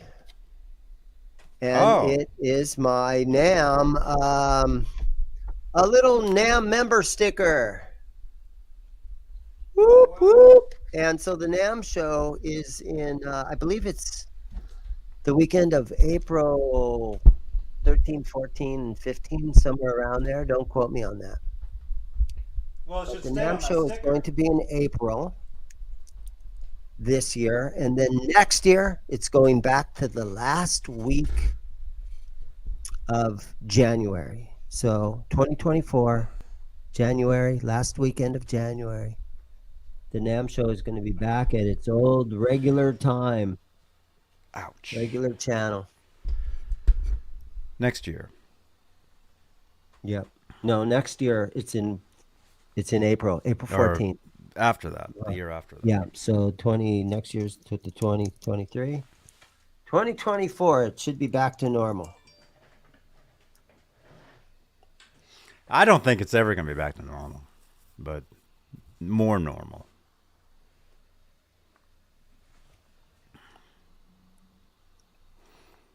Righty tighty, lefty loosey. Okay, I think I tightened it because it seems to be fine now. Okay, Johnny, where are we at on our list? Drum roll, please. We're down to number 4. I'll let you talk about this because I do have to tuck the chickens in. Okay, I'll do my best. Don't spotlight me though. I get nervous. We still want to look at Ned tearing up your couch. Okay, I will be right back though. Okay.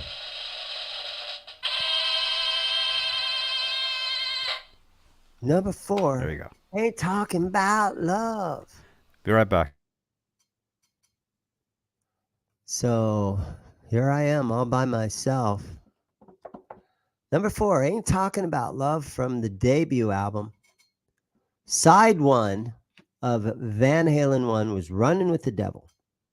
Eruption, You Really Got Me. 4th track was Ain't Talking About Love. Another classic Van Halen 1977 debut. It's one of a handful of Roth era songs that Sammy was willing to perform live. Good for him. Wow, Velvet Revolver played this at the Rock and Roll Hall of Fame in 2007. Oddly enough, only 2 members of the band showed up, were Hagar and Michael Anthony. And I'm getting buzzed by a fly. And they were both out of the band by then. So that just shows you about the whole Rock and Roll Hall of Fame thing, how there's a lot of musicians that are not really into it for other reasons than I don't know about really. But I remember that Steve Miller had a rough time with going there. I actually talked to getting buzzed by a fly. I actually talked to the original drummer, and I got to remember his name, but the original drummer of Blondie. I met him at a gig one night, and he was doing some show at a small bar. The original drummer of Blondie, maybe you guys can help me out. He told me that the worst night of his life was when they were inducted into the Rock and Roll Hall of Fame. Clem. His first name is Clem. The original, that's right. Bronco, thank you. I actually met Clem. And he goes, and they played a gig. And he did a gig with the original bass player of the Sex Pistols. So Glenn Burton. I believe his name was. And they played a bar here in Phoenix, and me and one of my old drummers went down there. And Clem was like, out of nowhere, he said, he was talking to like 3 or 4 of us. And he said, the worst night of my life was the night we got inducted into the Rock and Roll Hall of Fame. And I think part of the reason was that Blondie went through a lot of different band members in its day. And just sometimes when you see an old guitar player and then the new guy is there, and apparently everybody that had ever been in Blondie showed up, and there was some fighting in between them and stuff like that. So yeah, he's a great drummer. But that's my quick story about the guy from Blondie. What's his name? His name is Clem, and he was the drummer of Blondie. And I started talking about the Rock and Roll Hall of Fame because in Velvet Revolver played Ain't Talking About Love. And Sammy showed up, and Michael Anthony showed up. But unfortunately at the time, they weren't actually in Van Halen at the time. So the Eddie and Alex and everybody didn't show up for some reason. Mm-hmm. And Velvet Revolver played Ain't Talk About Love, and they played Runaround. And it was the weirdest version of Runaround I've ever heard. It was like a totally original cover of a song. Do you guys remember that? It didn't sound anything like the song.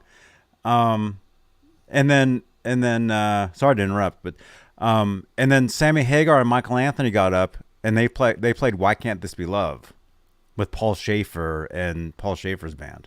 So this was really actually part of the Rock and Roll Hall of Fame. Did Van Halen is inducted into the Rock and Roll Hall of Fame, right?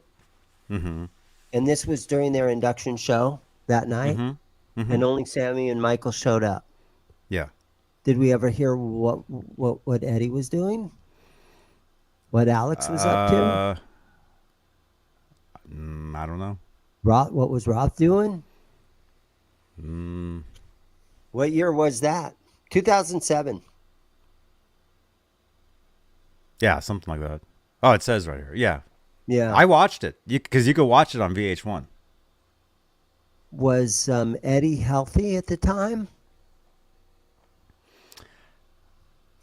I don't know. Or he was in rehab at the time. That's what Holly's telling us.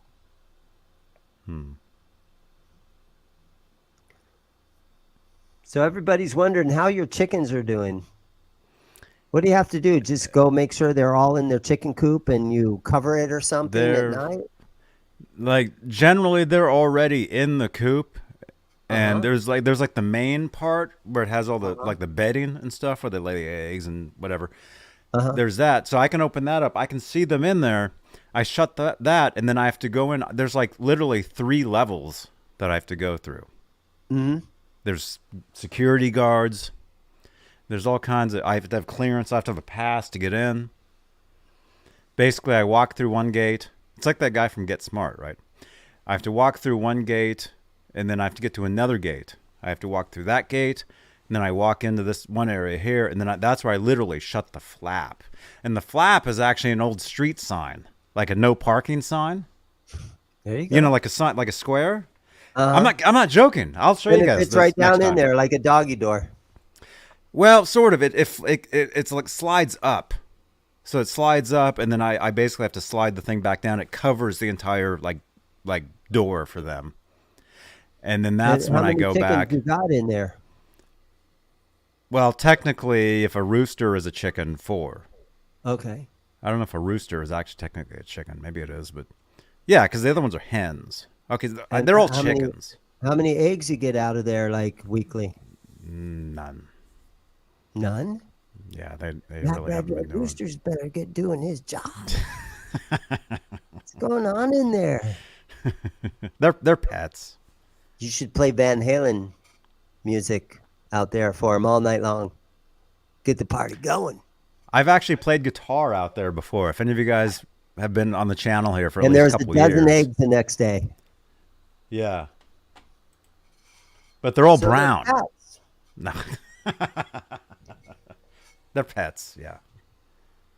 So They're pets. what do you think about Ain't Talking About Love? Ain't Talking About Love. I'll give you some of my history. That was one of the first Van Halen songs I ever learned on guitar. Mm-hmm. Was that song. And, I mean, the first album, you know, I bought 5150 first, but then I bought the second record. And I remember just both albums I just wore right through. Mm-hmm. And I get a lot of heat because when everybody asks me about the first album, I'm always like, well, I heard the first record so much. Mm-hmm. I really don't have to listen to it as much anymore. I mean, It's I still already- do. It's already I've- worn in your brain. I've heard it so much. Yeah. Yeah. So, you know, cause a lot of these lists, like this is the Rolling Stone readers poll or whatever. But, you know, over the years, we've done some of these similar type of things here. And I always put the first record further down the list because I heard it so much. Mm-hmm. Even though it is, you know, the classic debut, Eruption is on there. It for what it is, it's incredible. It's kind of, it is one of those songs that a lot of people, it's their first one that they learn because actually on bass it goes A to G to C, B, A to G. And it's the same riff over and over and over until it gets to the very, very end. Right. Hey, we got a lot of chicken comments going on here. Guitar Man 45 has 9 chickens and 2 ducks. No way. You have chickens, Janice man? is wondering if your chickens have names. They do. They do have names.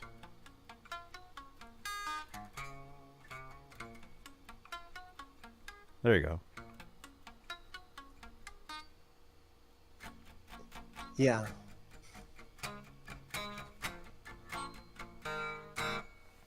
Now, Mike the very Olson. first chord of that song is just an A minor in your first position, A minor.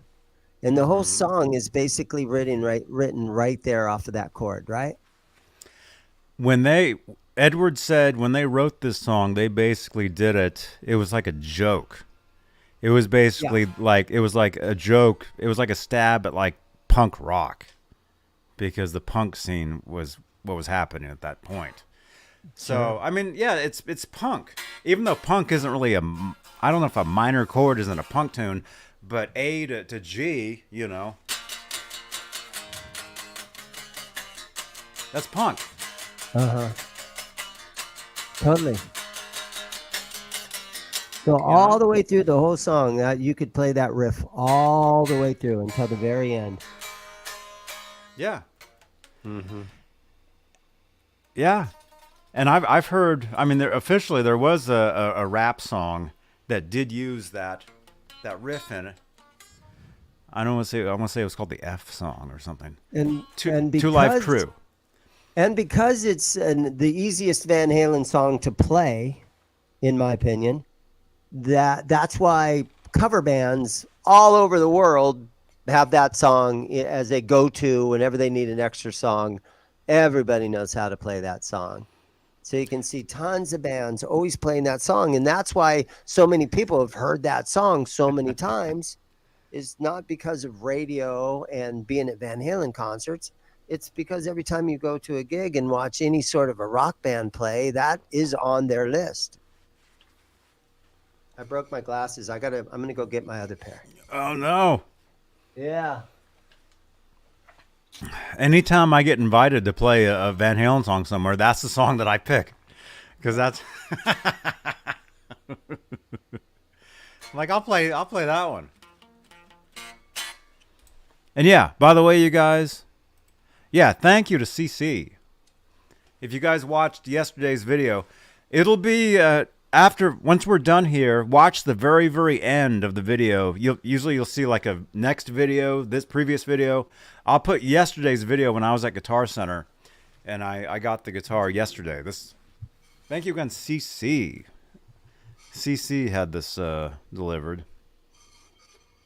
And it is one of the Kramer Beretta specials.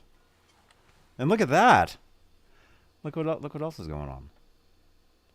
I got the blue one. No way. Let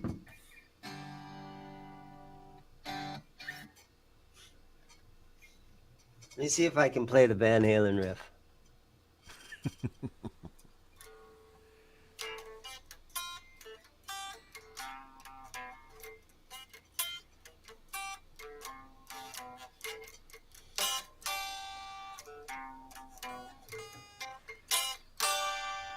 Are you in standard tuning?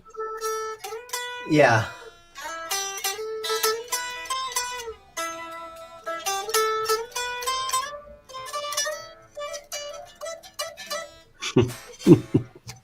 See, that's what made it accessible. This song made Van Halen accessible to your mediocre guitar player like myself. This is what you guys, this is what all these guys, all these kids that could go.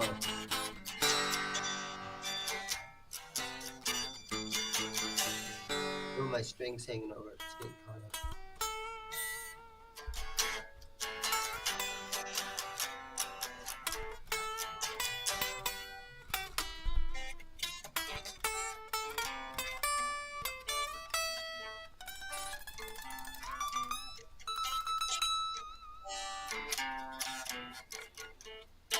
Mark Dillon. You've got the white one? At the very end of the song, it just does a...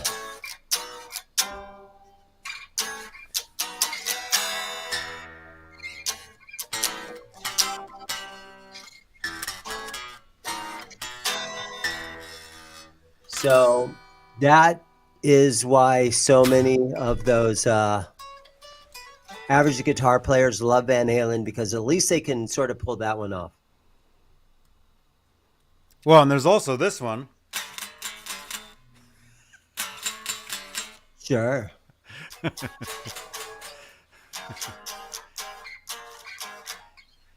Yeah.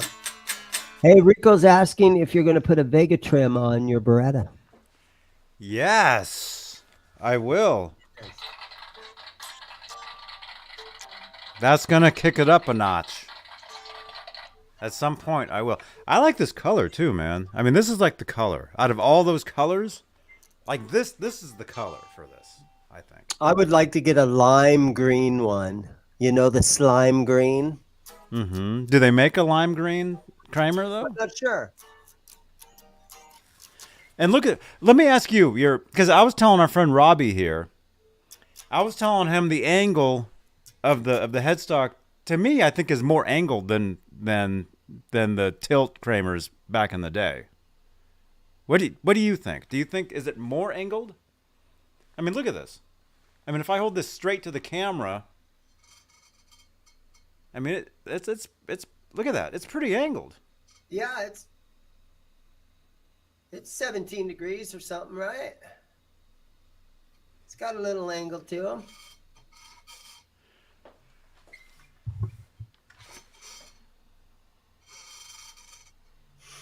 Still trying to get that guy.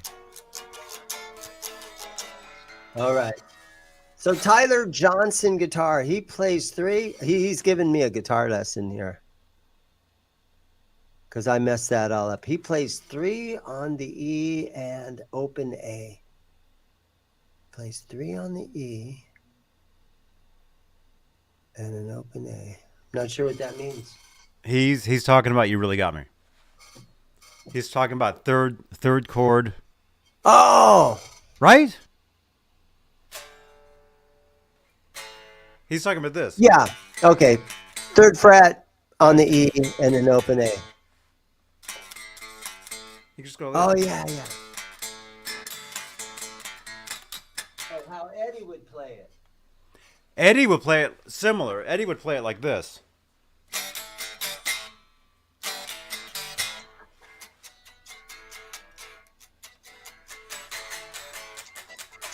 See, that's a punk song, man. You could punk out with You Really Got Me.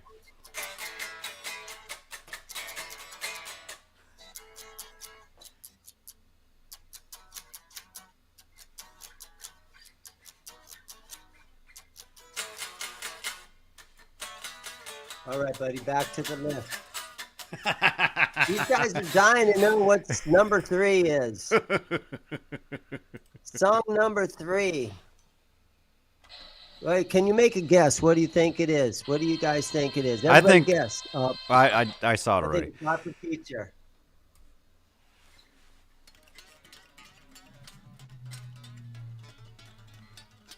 Jump may have been their biggest hit from 1984, but Hot for Teacher is clearly the better video. The group had 4 young actors play miniature versions of themselves, and they turned the classroom into a strip club. MTV played it about 5 billion times. What was the girl in the video? You know her, Johnny. You know her. I do know her. She's been part of the show. Who was the girl's name in the video that played the teacher?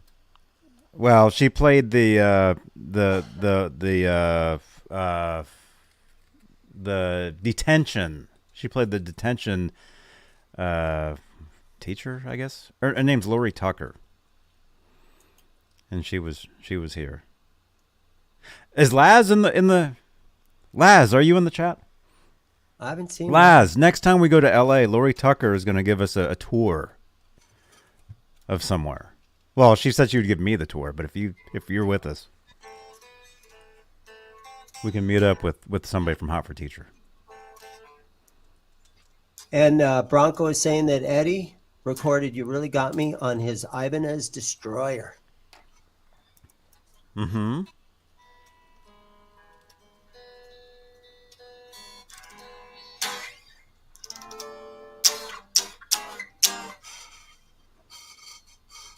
Yeah, and don't forget to smash that thumbs up.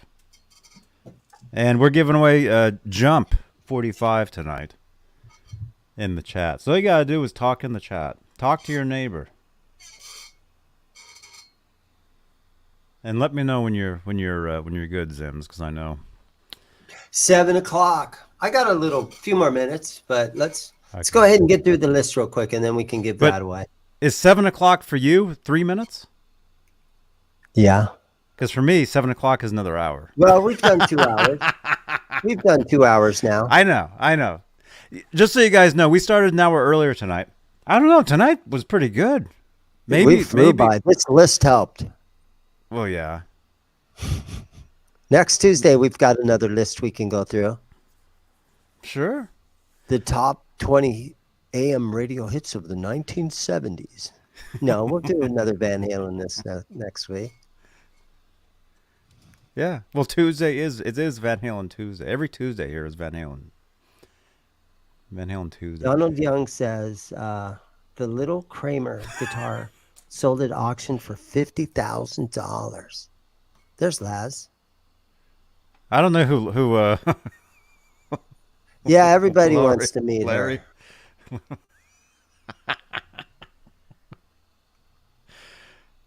What does that say? That doesn't say Lori, does it? That's Is that another way to spell Lori? Yeah. I don't. Lori or. Yeah, but what does that say? Laurie. Yeah. Is that Larry?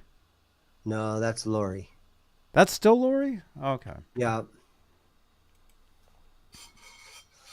Okay, so buddy. it's What's your thoughts on Hot for Teacher from 1984? Oh, dude, that was one of the first Van Halen videos I ever saw back in 1984. I thought it was hilarious.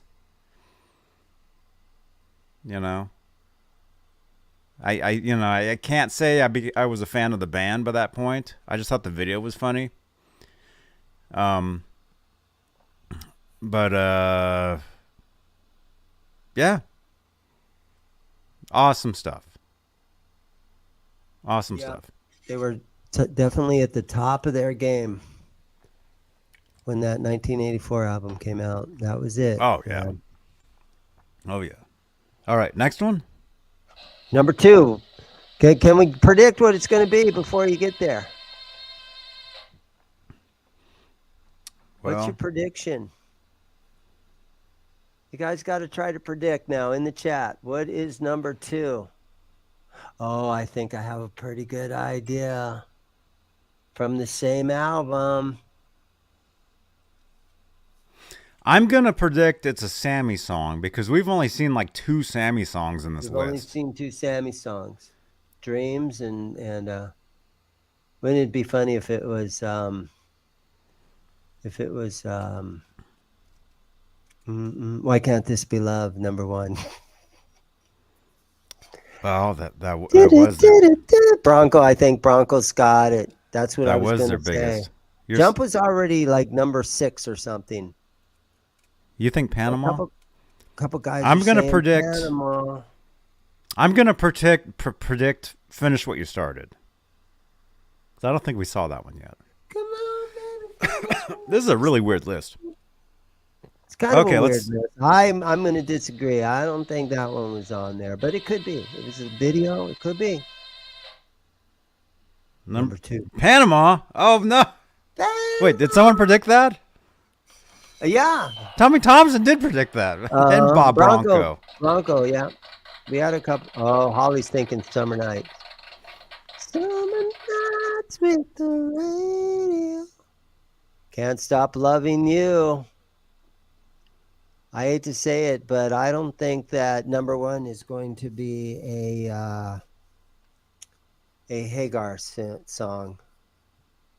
I don't think we can even predict number 1 because this list has been kind of Is all it over going the place. to be You Really Got Me?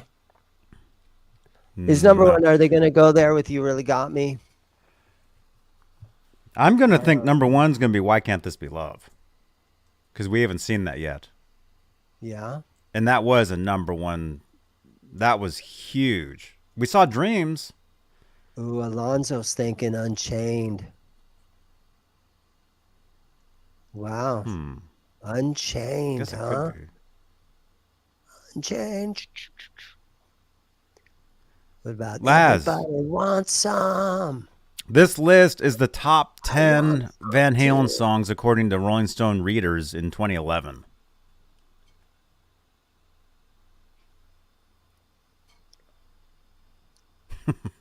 Yeah, Right Now was already part of it. It was like number 8.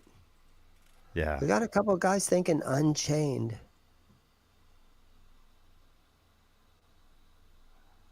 I don't know. But we still have I'll Wait that isn't in the top 10, but I don't think it's a number 1 hit. That's not going to be in there. Well, but this is according to Rolling Stone readers. Yeah. I'm going to have to say, And I think it's, believe it or not, I'm going to think that they're going to go to You Really Got Me. See, here's the trick. This is according to Rolling Stone readers in 2011. Okay? Most Rolling I don't see any real diehard Van Halen fans reading Rolling Stone in 2011. Right? So this is like a casual fan list. So I don't think you're going to see a song like Unchained. Casual fans don't even know the song Unchained. Gary might have it right there. Dance the Night Away? Yes, it was a hit. It charted off the second album. It got a lot of radio play. Still does. It still gets radio play. Hot for Teacher was there. I think we just saw it. We just saw Hot for Teacher. Let's go scroll all the way back up to number 10, and we're going to recap. Should I go the right way? Yeah. Pretty Woman's not a bad idea. Yeah, Rico's thinking Big Bad Bill. No, I don't think so, Rico. But let's see, where are we at? So just to recap, in case some of you guys haven't been here for the whole hour.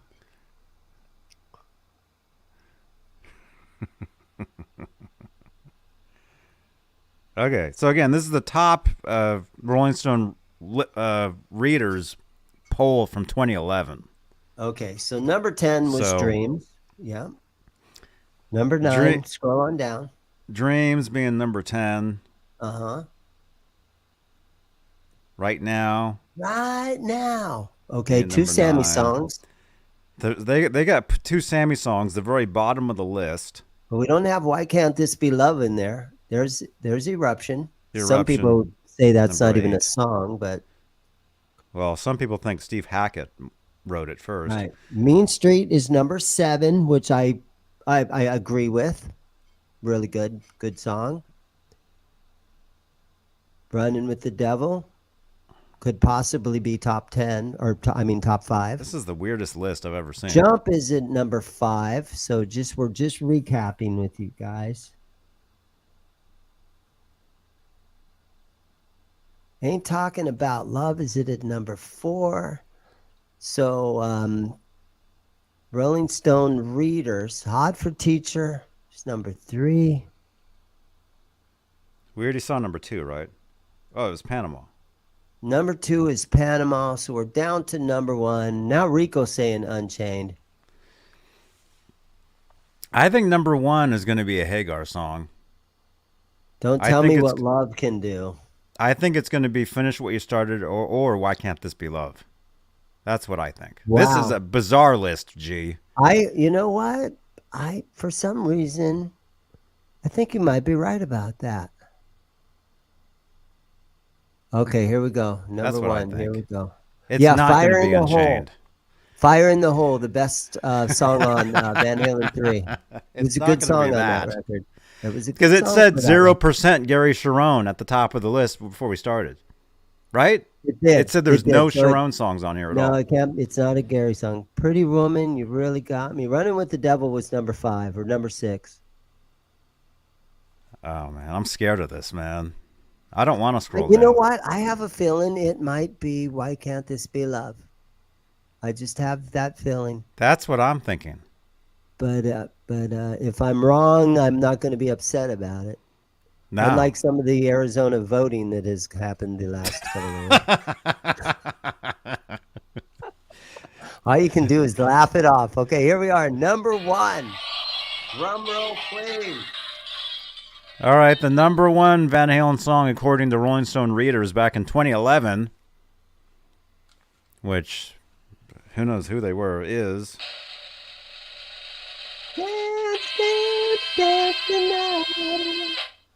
Unchained.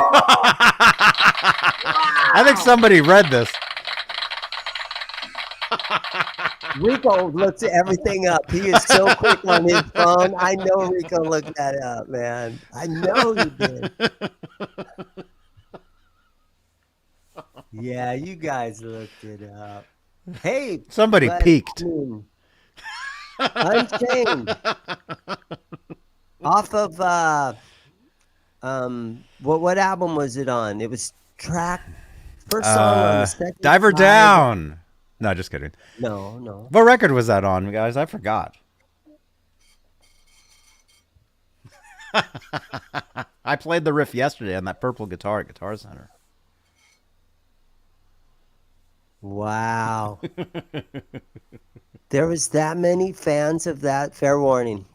So it was the first song on side 2 of Fair Warning, because I think the record started off with Mean Streets as side 1, song 1. Yes. You flip the album over and Unchained. Or do I have that wrong? Or was it the second song on side 1? No, you turn on side 2. The very last song on side 1 was, I want to say, now I can't remember. One Foot Out the Door? That was the last song of side 2. That's the last song on side 2. Yeah. I'm saying that Unchained was you flip it over and it did starts the album with open up with Unchained? Was that the first song on the album? Mean Street was. Okay, actually, we can go back and I can say something I was going to say earlier. Because when you talked about Mean Street earlier. See, originally, the previous record, Women and Children First, was supposed to end with the song that faded out. And then originally what they were going to do was Fair Warning was going to come in. They were going to start again with that song was going to fade back in. That's originally what they were going to do. But so they actually ended Women and Children First with this thing that faded out that ended up being called, I think Growth is what people call it. Yeah. So that fades out on the record. That little riff that as soon as it started, it just faded out. Dun, dun. That Yeah, one. dun, dun, dun, dun. I did a guitar lesson on that, by the way. It's on my channel here. So anyway, so the record and the cassette fades out with that, but by the time CDs came out, the song actually stops. You actually hear the ending. So it was kind of weird. So anyway, so Fair Warning was going to come in with dun dun dun dun, like it was going to keep going and then become a song, but they didn't do that. Instead, you hear like the tapping of Mean Street. Okay. Right? Yeah. Okay, and then Unchained, I want to say, is the first song. I want to say Hear About It Later was the last one on the first. Is that true? Was Hear About It Later the first song? No, that was the second. The last song. No, Hear About It Later was the last song on the first side. Yeah. Right? And then you flip it over, then it's dun dun dun dun dun dun dun. I think. Right. Yes. I give my records away. I don't listen to them because I don't have a record player. No, Fair Warning, great record, man. Really great record. They decided to go back in the Dave's parents' where they would rehearse down in the basement, and they went down there and they wrote all originals for that one. Mm-hmm.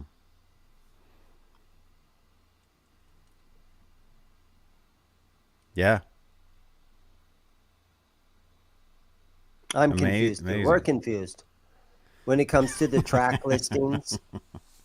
Because you actually have to look at the record, because most Van Halen albums, they would list the songs on the back of the record, but they'd be in a different order than what they appear on the actual album. I know sometimes. The first album does that. Let me think. If I really think about it, if we really the second album, did they have the names of the song on the back of the Van Halen 2? Were the names of the songs listed on the back of that record? I want to probably. I don't remember. CDs messed everything up. That's right, G. Bushnoff. Laz, I just want to say thank you so much for coming out to California and seeing my band play down there at the Whiskey A Go-Go on the 4th. It was really great seeing you guys. Thank you, Laz, for coming to California. Yeah. Thank you, buddy. I know you live in California, but thank you for coming down to see the show. Okay, here we go. Thank you, Laz. Real quick. Thank you, Laz, for coming to California last night, because we got to hang out with our friend Lewis from Fairfield Guitar Co. We had a great time hanging out. Had an excellent barbecue dinner. And had a great time. Thank you again, Fairfield Guitar Co. Thank you, Lewis. We had an awesome time. All right. So side 2, Unchained started side 2. Push comes to shove. So This Is Love. Saturday afternoon in the park. And then 1 foot out the door. Yep, that makes perfect sense. That's side 2. And then Holly down here has side 1, which is Mean Street, Dirty Movies, Sinner Swing, Hear About It Later. Oh, she's got the whole thing. There it is. And Mean Street, again, great song. Dirty Movies, killer song. Everything on this album is just like totally killer.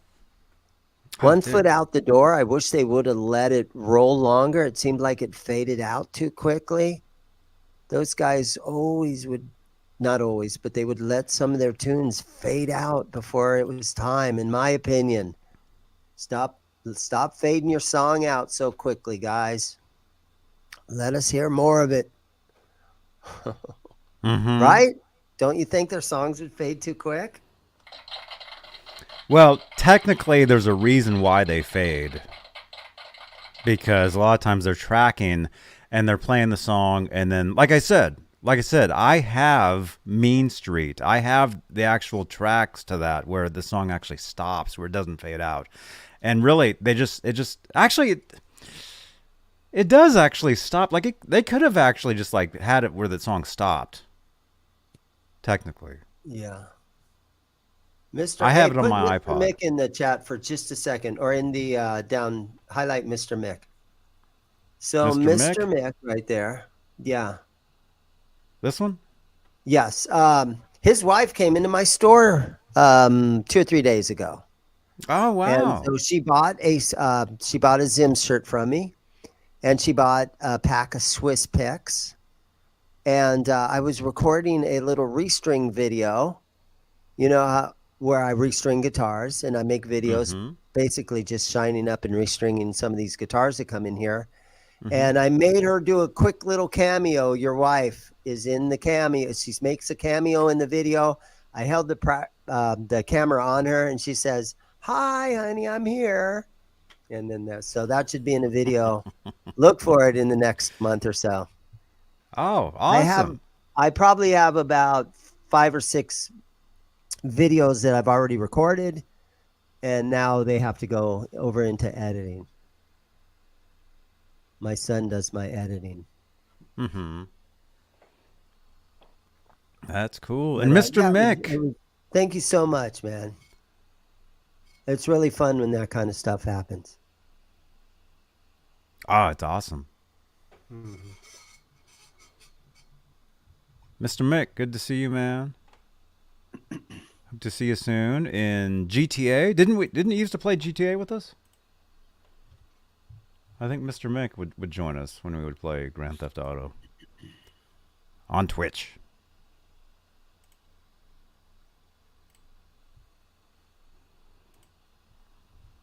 Okay. Yeah, so that was kind of cool. Yes.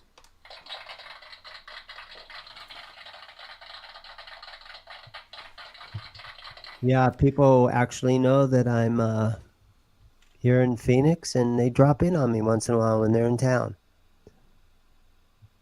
Mm-hmm. Or And they sometimes send their they wives stay. in. They send their wives in.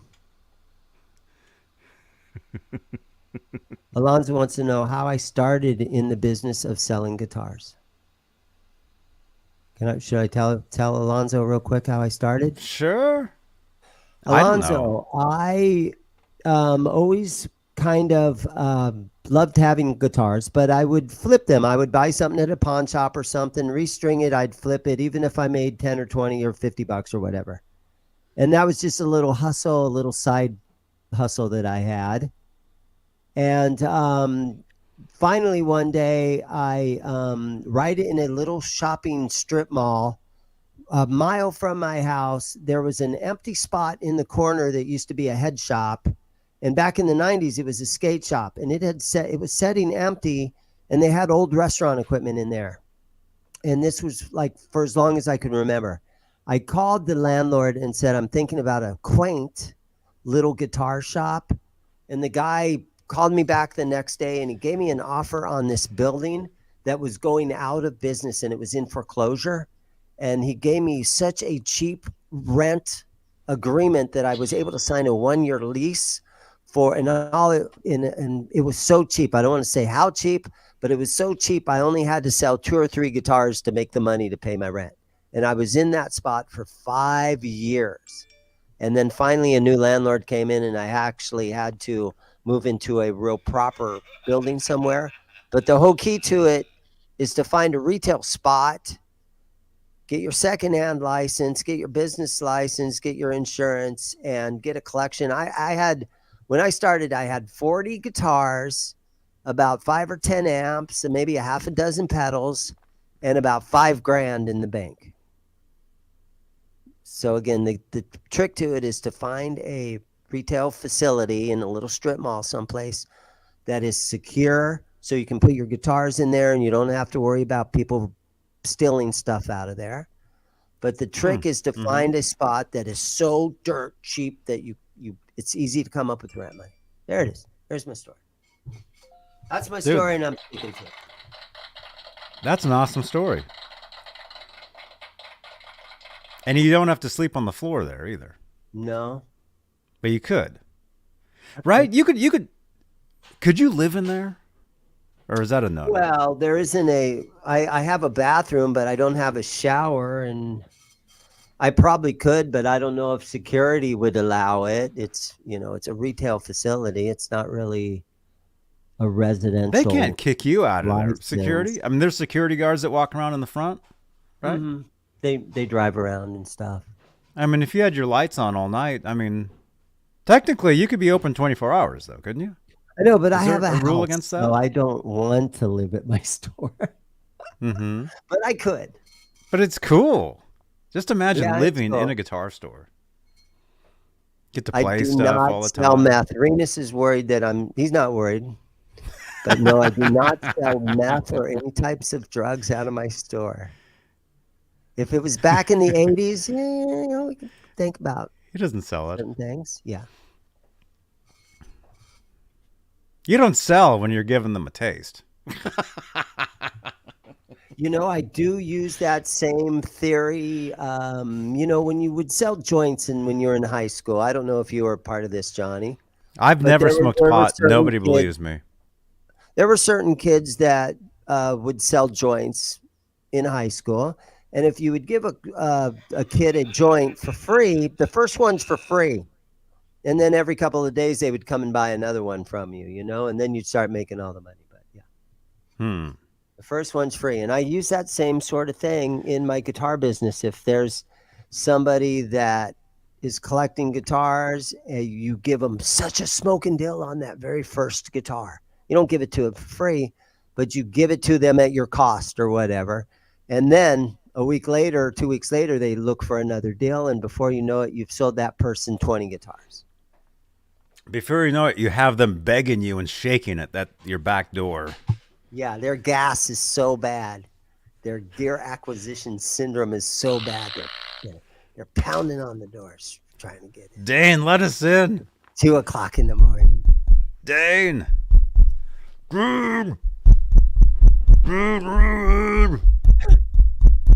Dave's not here. Dane's not here. Dane's not here. I need another squire. Yeah. Dude, I heard you have a whole rack full of $100 guitars, like a whole entire rack. I do. I had 4 of those stands that hold like 6 guitars in the center of the store right back here. And they're $100 guitars. Some of them are like at $120 and stuff. A couple Yamaha Pacificas, a lot of Squires, maybe a Donner, maybe that kind of stuff. $100 guitars. And finally, down the hallway that goes into the back room, I had cases stacked up in the hallway. So I finally moved the cases and I put those 4 racks of $100 guitars stretched all the way down the hallway as you're going into the back room.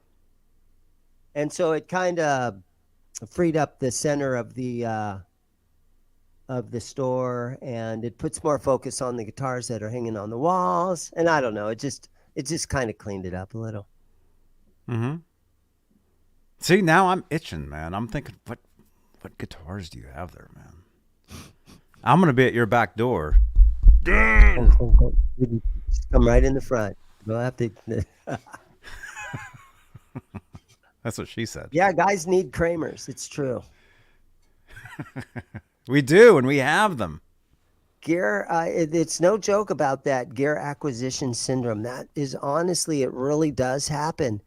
And in the 7 years or so that I've sold guitars, I've got a handful of customers that have a collection of like 20 guitars now that they've gotten from me. And but they come in and just visit me every once in a while now, and they're already like, no, I already got 20 guitars I bought from you. So they're done buying. But yeah, you get these guys that they're done buying. How's your trade-in policy? Very similar to Guitar Center. If you take a guitar into Guitar Center that they think they can, whatever, I try to give 50 to 60% of what I think I can sell it for. Yeah, Okay. 50%, 60%. If it's super clean, 60%. Or if it's a Gibson or a high-end guitar. If it's a scratched up Squire, it's like $40 or something. What if it's a Kramer Focus 1000? Do you have Yeah, any I of those? know. What if? Do you have any of those? No. I'm itching now for those because you can't get them, man. Oh, okay. The The not a Focus. 1000, but I have one of those Focus series. Remember when you were at Guitar Center 2 or 3 weeks ago and you were playing the Kramer Pacer series? That's only Yes. like $3.99. I have one of those in white for like $3.50. I call that the Paco guitar because that's what he plays. Pacer series. Do I have How one of much is those? it? $3.50, somewhere in that neighborhood. Maybe I sold it. I think I they're don't brand know. new for like $369. Right. They are. They sort of hold their value pretty good though. Yeah, sometimes you can get a new one for not too much more, but because the used ones are still selling for almost what the new ones were. Yeah. They hold their value, They do. just like this show. Alonzo, I'll try to give you a good deal on whatever I happen to have laying around.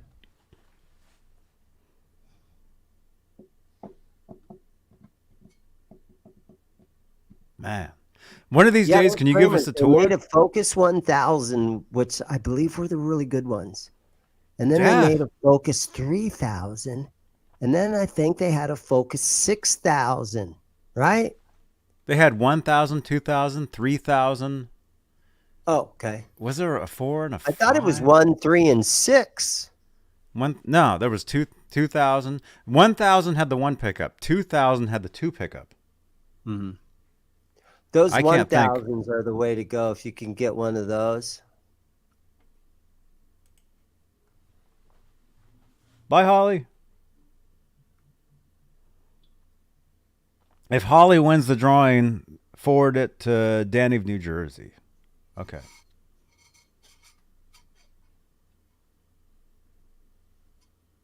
Yes, Mike, I still have the PV Wolfgang Transgold. $1,400.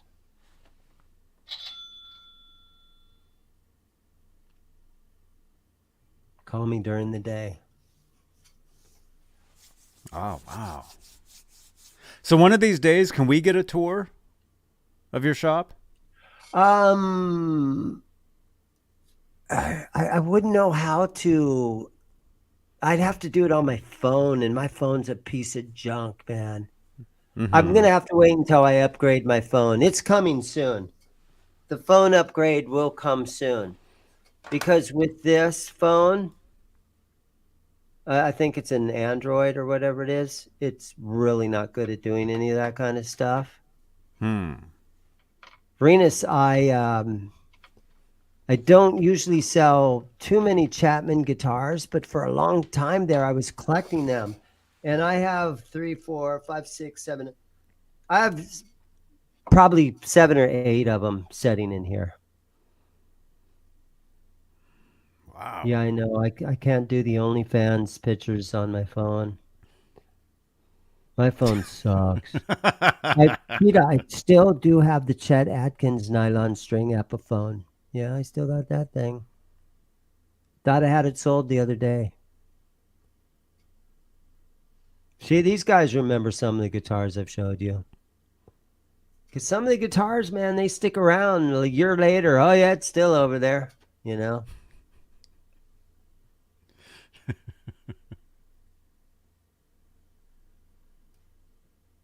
Wow.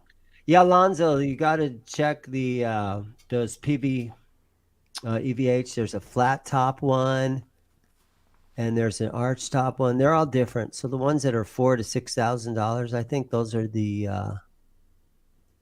They're different, aren't they? Right, Johnny? You know what I'm talking about? The PV Wolfgangs. Okay, what again? I wasn't listening the past 20 Alonzo's minutes. talking about PV Wolfgangs. Okay. By the way, PV Wolfgangs, the designer, Jim DeCola, will be with us this Friday. So tune Alonzo, in. save your question for Friday. Everybody come back Friday with Jim DeCola. All your PV Wolfgang questions, Gibson questions. You don't want to miss that. Hey, dude. Goldman Guitars is here. Nice. Good to see you, man. He was on my show. Mm-hmm. He actually builds guitars. He builds custom guitars, custom pickups. Check him out. Cool. Goldman Guitars. Check him out on Instagram.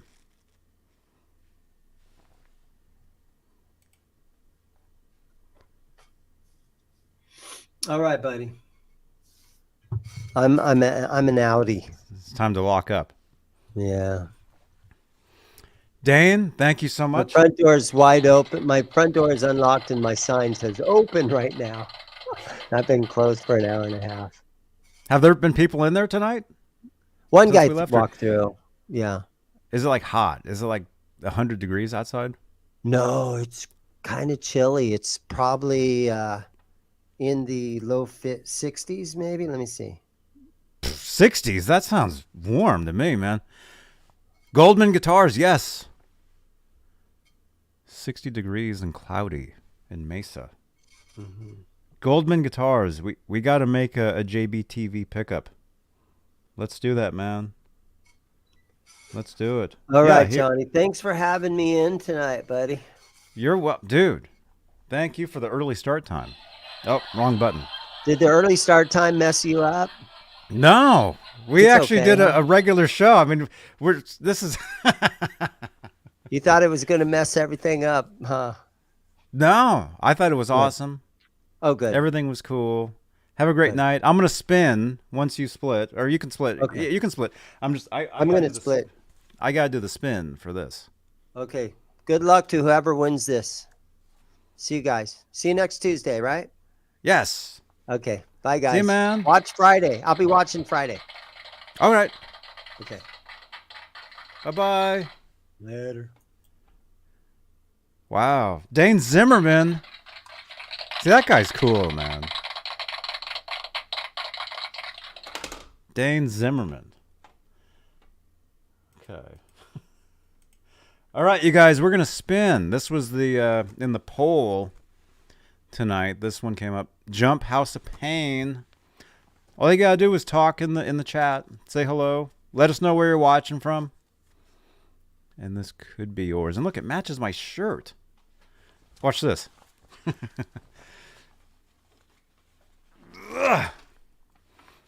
There we go. So weird. All right, we're going to give this away. But yeah, you guys, you got to be here Friday, man. Friday, Jim DeCola will be here. That's him with Edward back in 96 at a NAMM show. This Friday, November 18th, 8 p.m. Eastern, 5 Pacific, Jim DeCola. We'll be talking PV Wolfgang. We'll be talking Gibson. He works for Gibson now. So, all your guitar questions for Jim DeCola. All right, let's do this. We are going to spin. That should be the right window. We got 70 entries. Oh, my gosh. You guys are awesome.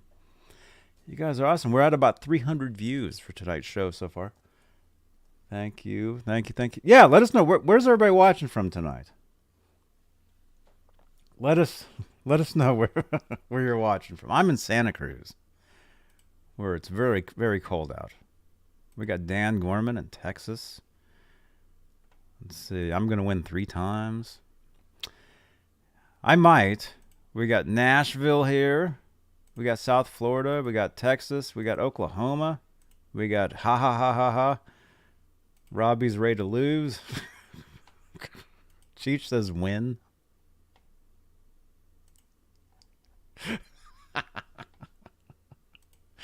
Rico B in Arizona. Rena somehow got back into the chat.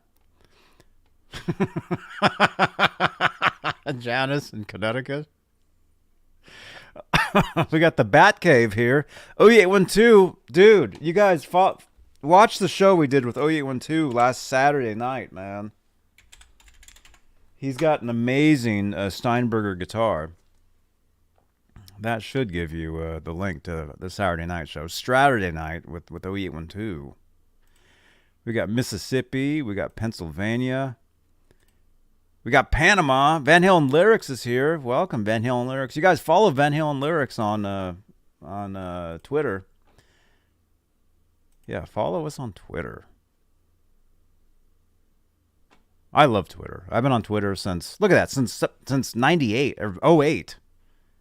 I've been on there for years. All right. 80 degrees in Florida. I need to visit Zimm's in my... They're in your town? I need to visit Zimm's, man, too. Laz, we got to visit Zimm's. Robot. Hey, dude. All right. It's 20 degrees in North Idaho right now. Robbie's freezing. All right, we're going to spin. You guys ready? How do I do that? Can't remember. Like this. All right, let me just get the notes ready, so I can put the okay, giveaway winners. Wow, we've given away a lot of stuff. All right, here we go. Jump 45, and the winner is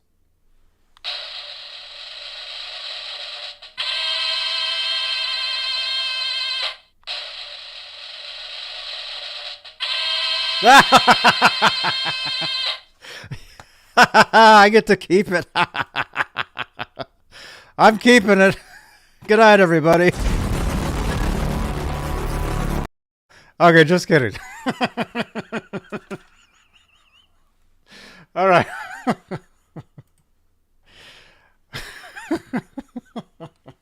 Well, I could. Okay. All right, one more time. All right.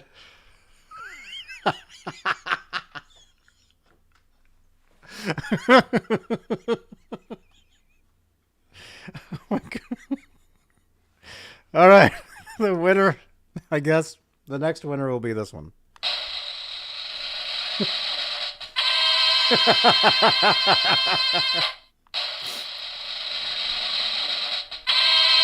S. McMillan.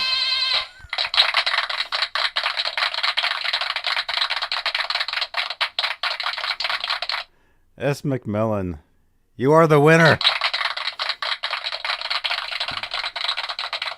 This is yours. Text me, 415-952-3263. S. McMillan, Jump, House of Pain, 45. All right, we got you. We got you. Okay. All right, you guys. We're out of here. What's going on tomorrow? I'll be up in Walnut Creek. Laz, if you're going to be around tomorrow, man. That barbecue was awesome last night, dude. I want more of it. If you guys missed it, we were hanging out with Lewis from Fairfield Guitar Company yesterday up in Danville, California. Sorry the photo's blurry. We had a great time. There we are. You can see this photo on the community tab on my channel here. There we go. The white should actually bring it into focus. There we go. There we are. There we are. Last night, having a great time hanging out. There we are. Okay. What else? There was something else. There was one other thing. I've got my notes. EVH show. What else was I going to tell you guys?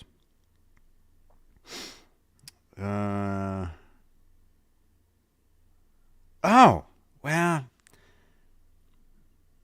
yeah. Okay. That was Darth Vader. That was Laz Vader. All right, you guys are awesome. Thank you again for watching. You guys, thank you. Brand new guitar yesterday. Watch the video. It'll be in one of the videos at the very end on the ending screen. Will be yesterday. I did 2 videos yesterday. Both those videos will be on the ending screen once we end and then I refresh. So watch yesterday's videos. There's 2 of them if you didn't see them. I'm at Guitar Center playing the purple Kramer Beretta Special, and then hanging out with Lewis from Fairfield Guitar Co. and Laz having barbecue. Watch that video. I'll see you guys tomorrow. Somehow, I've got a Zoom thing I got to do in the morning. Tomorrow night. I'll see you guys tomorrow night somehow. And then remember, Friday, Jim DeCola. Be there, as Michael Anthony says. Be there. Or keep it there. Right, Janice? Janice knows. Join us Friday. You don't want to miss this show. It's going to be the best show we've ever done. Amanda will be here. It'll be awesome.